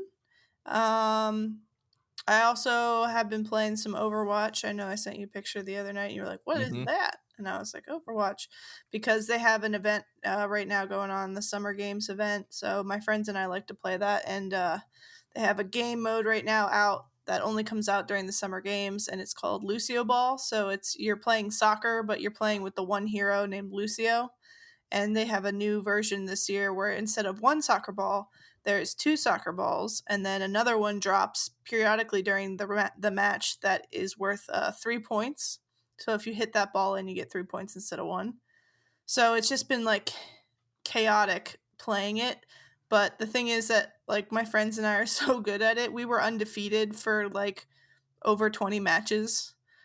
Like I was doing super well with it, so I was just getting a ton of wins Yeah, and that's awesome. having a lot of fun with it. So it's been fun to be able to play with them online and just enjoy it, and then play by myself with some Ratchet and Clank as I slowly chunk through that. Dope. Yeah. Amir, how about you? Um. Okay. So the thing with me is that I play like 5,000 games all at once. It gets really confusing. So I used to be like that, yeah.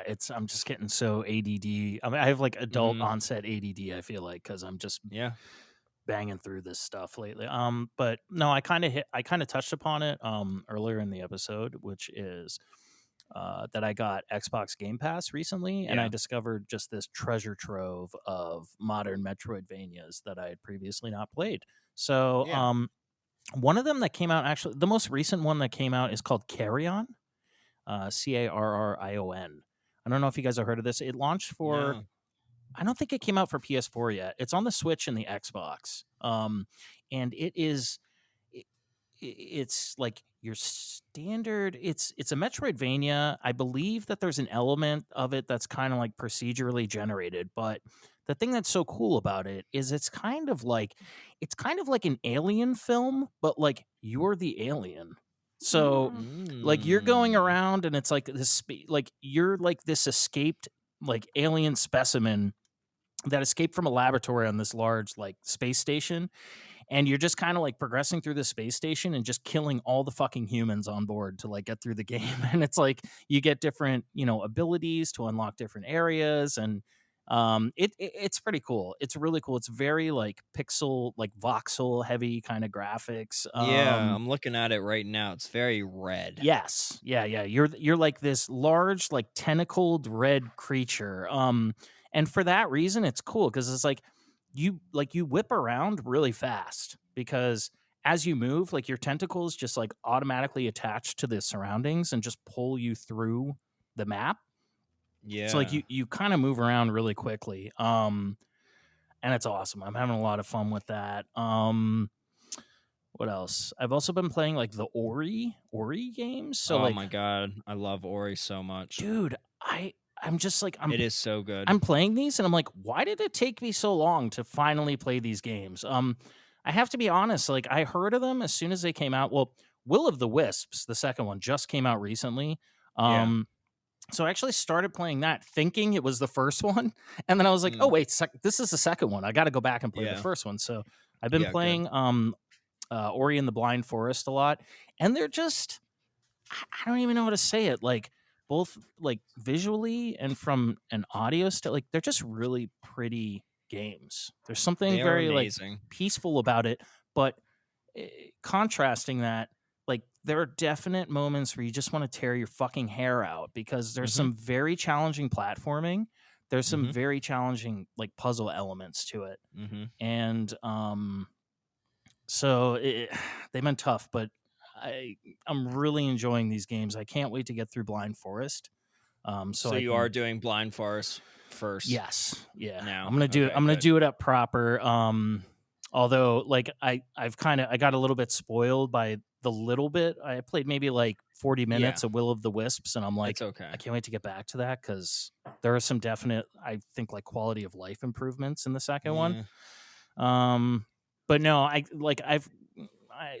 to your sentiment, I'm kind of hearing here. That's kind of what I'm hearing online is some people are like, I really love how it's changed, and other people are like, I wish it was more like the first one. So Yeah, so I'm the same way. The first one is an actual game. I mean, they're both games. But the first one is like it's challenging. It is hard. It's rough. And the second one, the quality of life is like, wow, you guys are already giving me these abilities. oh yeah, it's like Like that. this is almost too easy right now. Like after coming off of the first one, like whoa. But is is the Xbox version that you're playing of Blind Forest, is that the definitive version? It is. Yep, it's a Okay, definitive awesome. edition. Yeah. So So I played the first one on the Switch, and that was okay. the definitive version, and I know that there was upgrades from the original that came out on the Xbox One.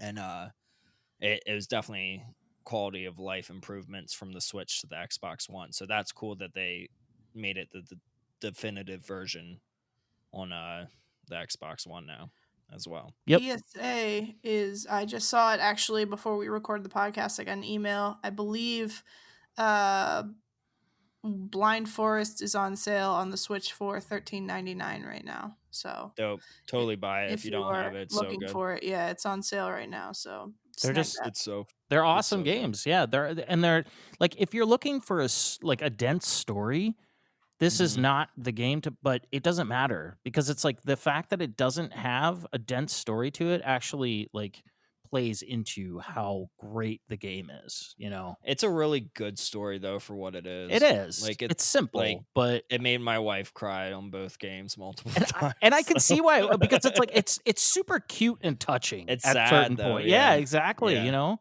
And they're all just like cute animals in a forest trying to Yeah. survive, you know? And like one quick like to play on your point that you said where blind forest is very challenging, dude.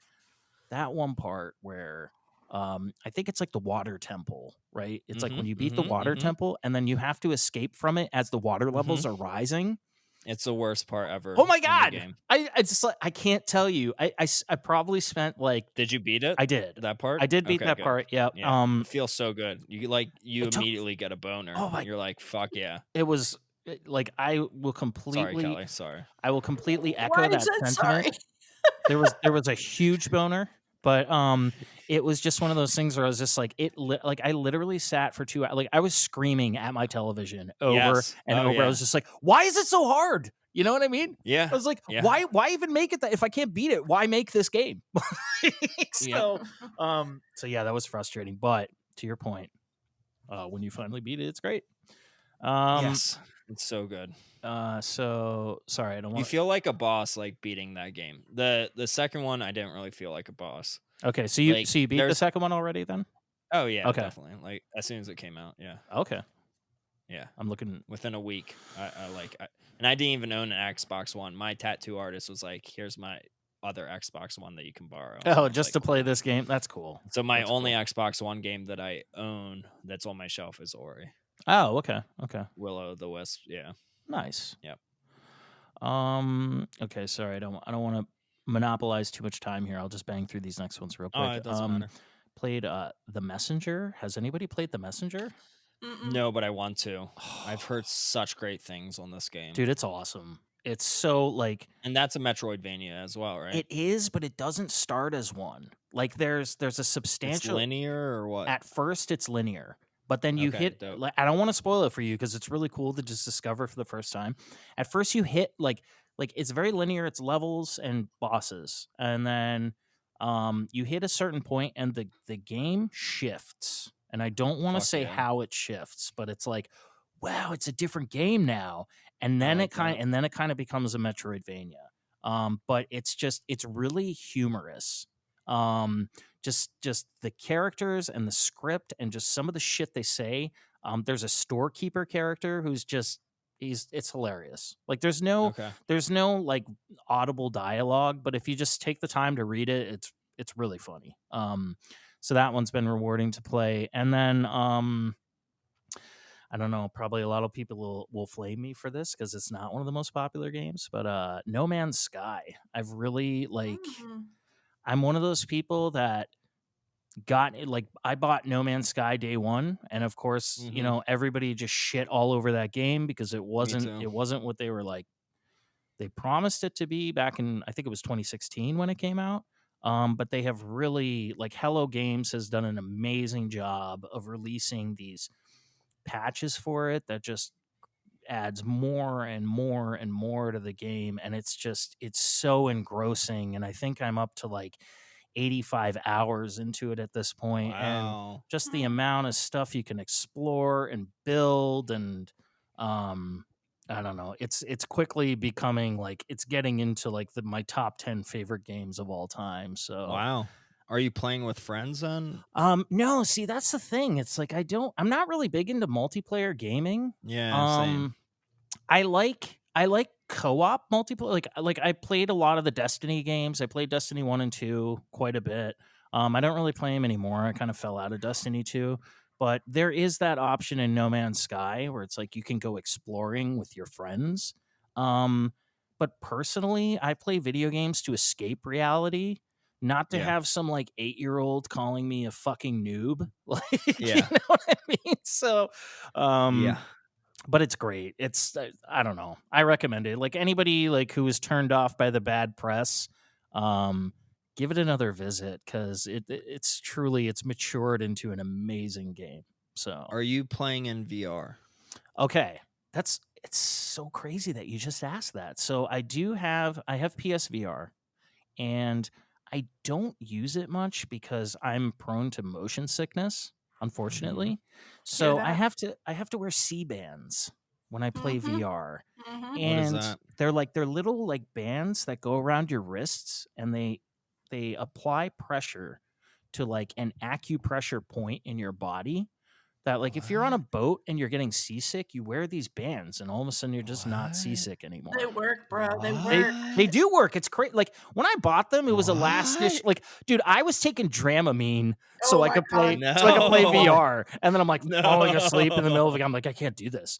So I went to CVS and I bought these C bands. I'm like, these things actually fucking work. It's crazy. Wow. Um, but no. So I haven't played it, but I had my nephews over this past weekend, and when they come to Uncle Amir's house, it's like video game heaven. Oh my god, like Yeah. sensory overload. And they wanted to play No Man's Sky in VR. So I set them up with it, and like it was like I can't get over how well it plays in VR. Yeah. Um do I want to play it in VR? Probably not, because I don't feel like getting sick, but um Yeah. but no, it's crazy. Like it works really well in VR. I was surprised. So Yeah, I definitely picked it back up once the VR patch came about, but I just can't get into the mining aspect of things. Like it's I a don't know. grind. It's a huge grind. It's too much like Yep. menu looking to be like, what do I need next? Like, I never got off the planet, which I'm sure if I did get off the planet, I'd fucking love it, Yeah. But I remember like I I booted it up for like the second time. It's like, oh, you're in this poison atmosphere, and I'm like just dying the whole time. I'm like, oh yeah, this is great. Definitely turning this off and playing something else. Right. Yeah. Yeah. And I don't blame you. It is kind of there's definitely a huge learning curve to it. And I mean, Yeah, that's what it was like when my nephew was playing. I'm too dumb. What do I do? What do I do? I was like, dude, I was like, I can't just explain this game to you in like 2 seconds. Like this, I was like, this is taking me 85 hours to figure out what to do in this fucking game. So, Yeah, exactly. so yeah. But yeah. But that's cool. Any other games or those No, those I three or mean, four? the rest of them is kind of like just retro games that whatever. I just been kind of periodically picking up and putting down. Yeah, So for sure. so yeah. I definitely want to try the Messenger out.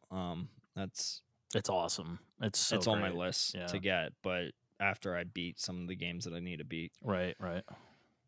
I've been playing lots of Paper Mario on my free time, which is very limited. We did our last podcast. We had Marcus on from Lit Gaming Arena, and we did a podcast about the history of Paper Mario games. And I was about like just started the third ribbon area, and I just now completed the third ribbon area, and it was amazing. It was a lot of work.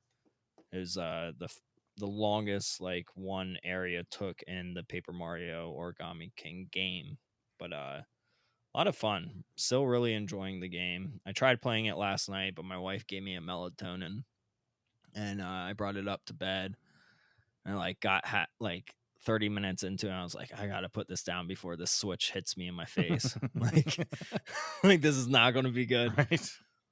And then the podcast before that, Kelly and I did a light gun game podcast where I bought Elemental Gearbolt because of that podcast, which is like an RPG sci-fi light gun game. And I bought it, found a good deal on it. Not necessarily a good deal. It was like $100, but still bought it. And I got to play it earlier this week. And it's so much fun, but I suck at it. Like I went on to the easiest difficulty and still died. Like at first I did normal difficulty and I'm like, oh, let me try this. Nope, died like immediately, game over. I'm like, all right, let me go to training difficulty, which is the easiest. And I picked up both of my light guns. So I was playing 2-player, but as just one person. Nice. And got pretty far into it, but still did not beat it or get nearly as far as I wanted to. Probably got like 20 minutes into it until I got a game over, and I think the game is only like an hour long, but it's so much fun. So I'm looking forward to when Kelly can come over here next and actually game with me, and hopefully we can beat it in training mode. We'll see. Yeah, So dude. so you're playing it on PlayStation then? Yeah, I'm playing it off the PS1 kiosk with the Nice. Namco gun cons. The gun cons. Awesome. Dude, the motherfucking gun cons are so good. Oh, fuck and yeah, man. And the PS1 kiosk is a 13-inch screen. So for anyone, and I'm talking to you, Game Beau, that says you can't play a light gun game on a small TV, you definitely can, because the gun cons work on a 13-inch screen easily, and they're so accurate. They're so nice. Nice. So yeah. I mean, I was playing that 2-player just by myself, trying to get as far as I could and just sucking at it. But only gave it like 2 go arounds until I had to give up because literally my arms hurt too much holding up these gun cons. I'm weak. But yeah, those are the games that I've been playing. You guys have any recent pickups? Recent pickups. Let's take a look here. I don't think I have any. I haven't really been buying a whole lot. Yeah. So I'm looking at my eBay right now. I just got a Wii U jacket, like a not a blazer, but like a sports jacket with like a Wii U emblem on it for $20, which I was like super stoked about. Just like an employee like promo jacket, I guess it was, like for like a Nintendo employee that's promoting the Wii U. And then I got it and it has all these fucking stains on it. I'm just like, God damn it. Aww. But still a cool jacket. Hopefully I can get the stains out of it. I also got like a promo like light up wand that says Wii U on it that lights up a bunch of different ways. Nice.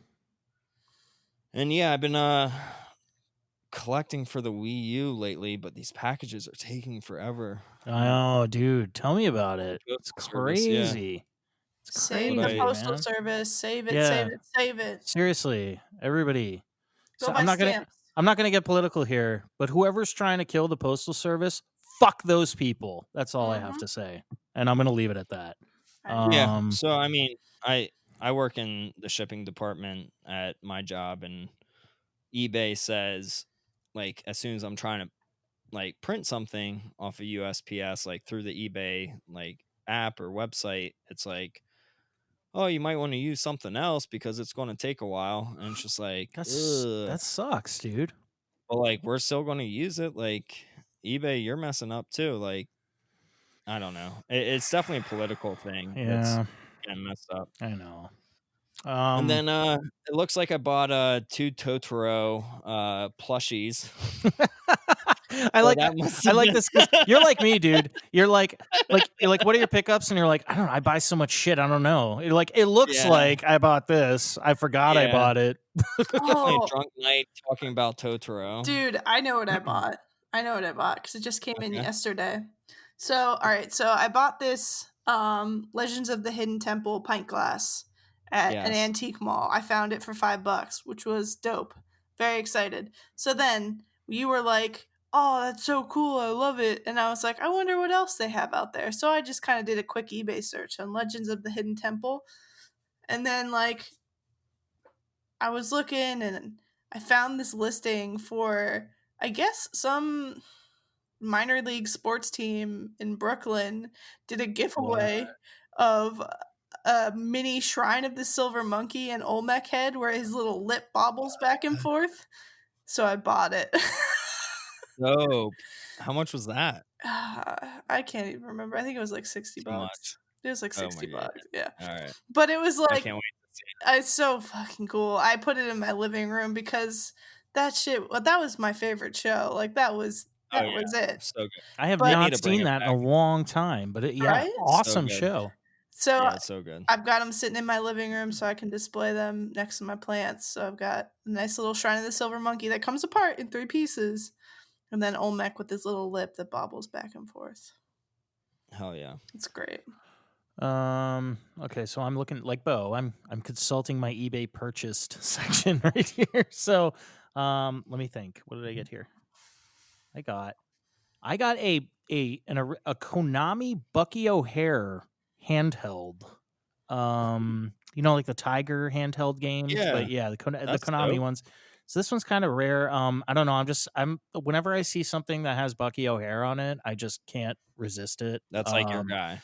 Yeah, it was one of those things like I was, the toys kind of seemed to be more popular than the cartoon, but I loved the cartoon as a kid, and there was only one season of it. So it's one of those things where I'm like, oh, this could have been so great. So whenever Yeah, something Bucky O'Hare pops up, I just buy it right away.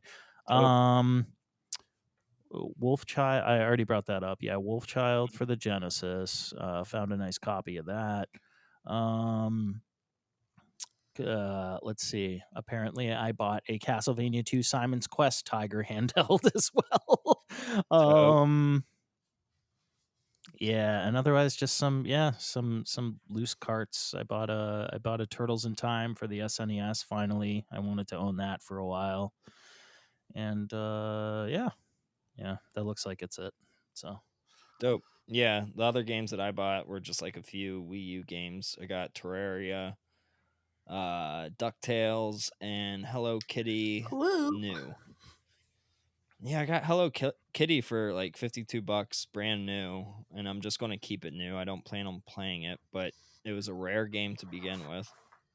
And I remember when I first started collecting Wii U that game was like up to like $120, and then it went down to $52 because they made the Switch versions of it. oh, okay.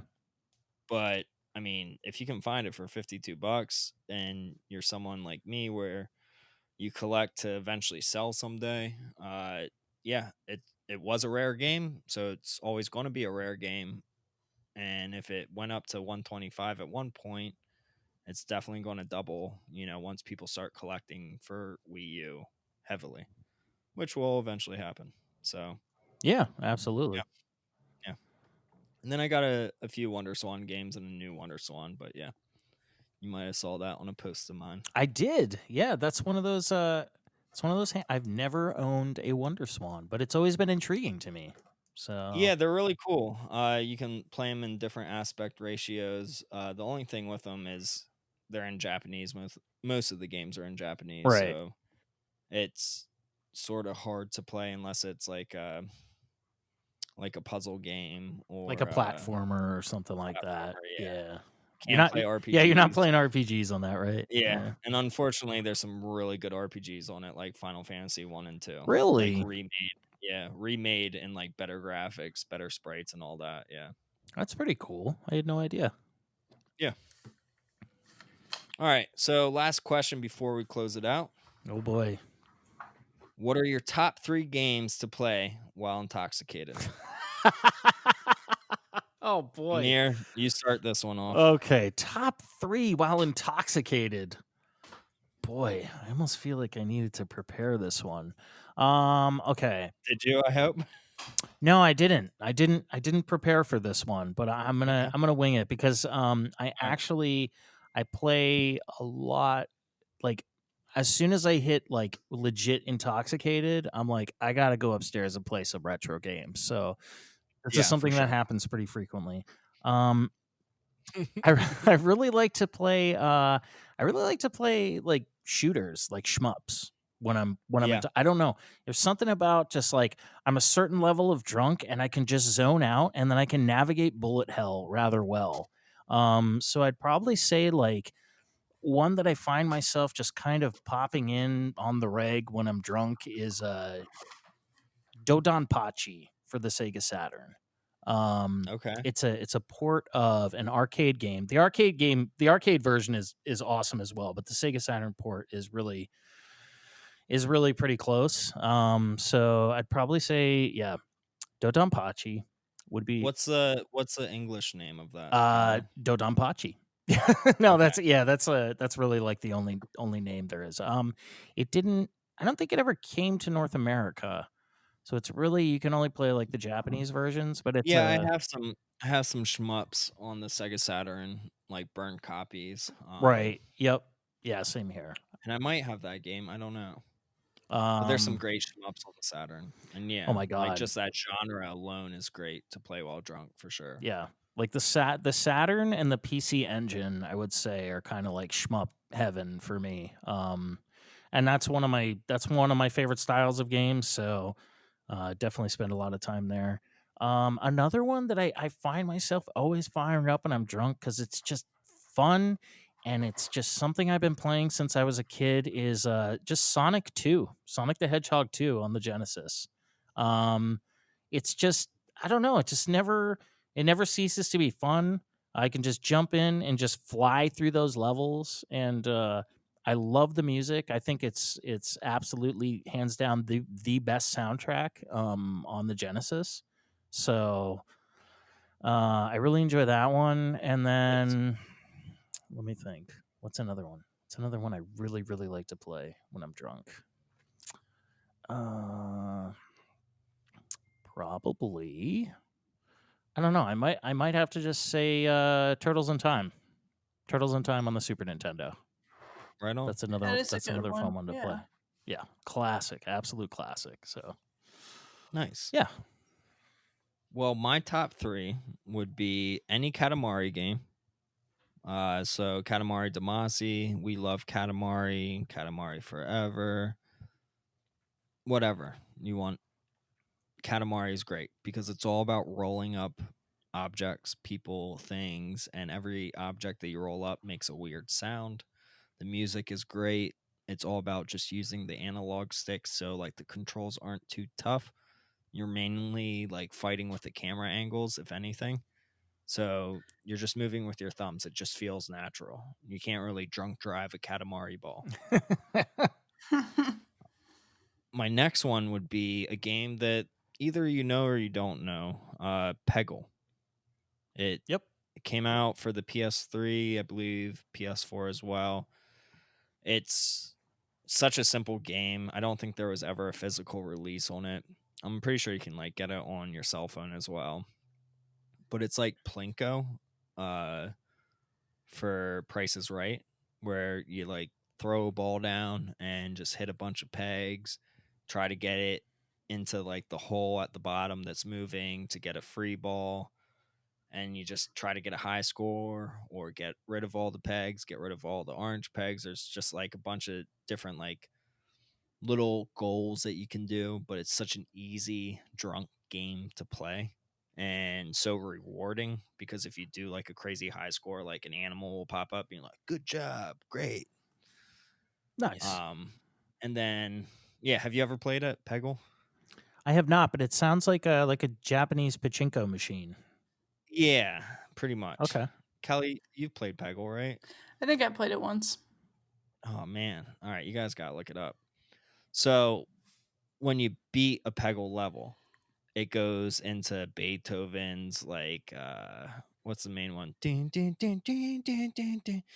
I'm doing it injustice right now, but I was like gonna say crazy that's like not. symphony. Yeah, no, that's not You got Beethoven. number 9 or you got number 5. Which one is I think it's number 9. How does number 9 dun, go? dun, dun, dun, dun, dun, dun, dun, dun, dun. Oh yes, that one. That one? Yeah, see, Yeah, I it might be recognized it when Faster, Kelly Faster. said it. So Yeah, Well, I 5 saw it. is the one that goes dun dun dun dun. oh right, No, great. it's not. All right, maybe it's Stark not Beethoven. contrast. Yeah. I don't know.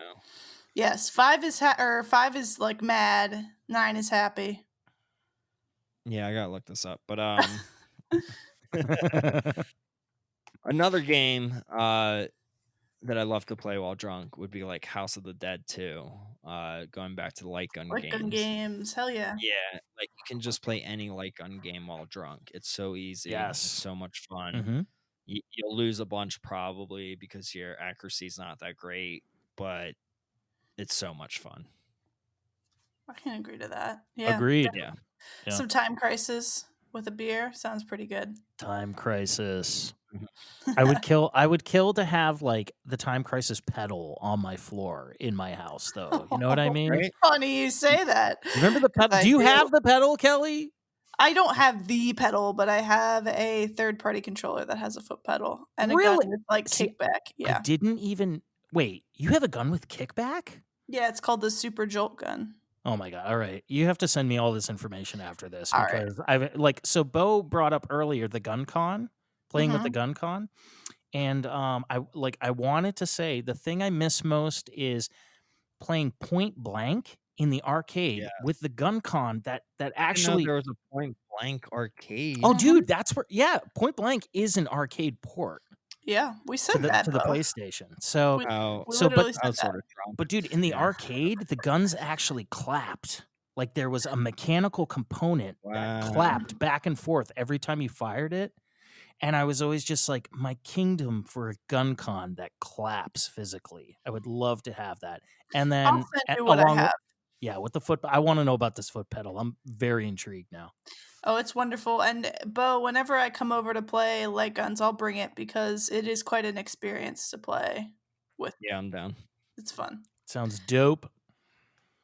So we need my 3, right? Did you get to your third one, Beau, or did you just do 2?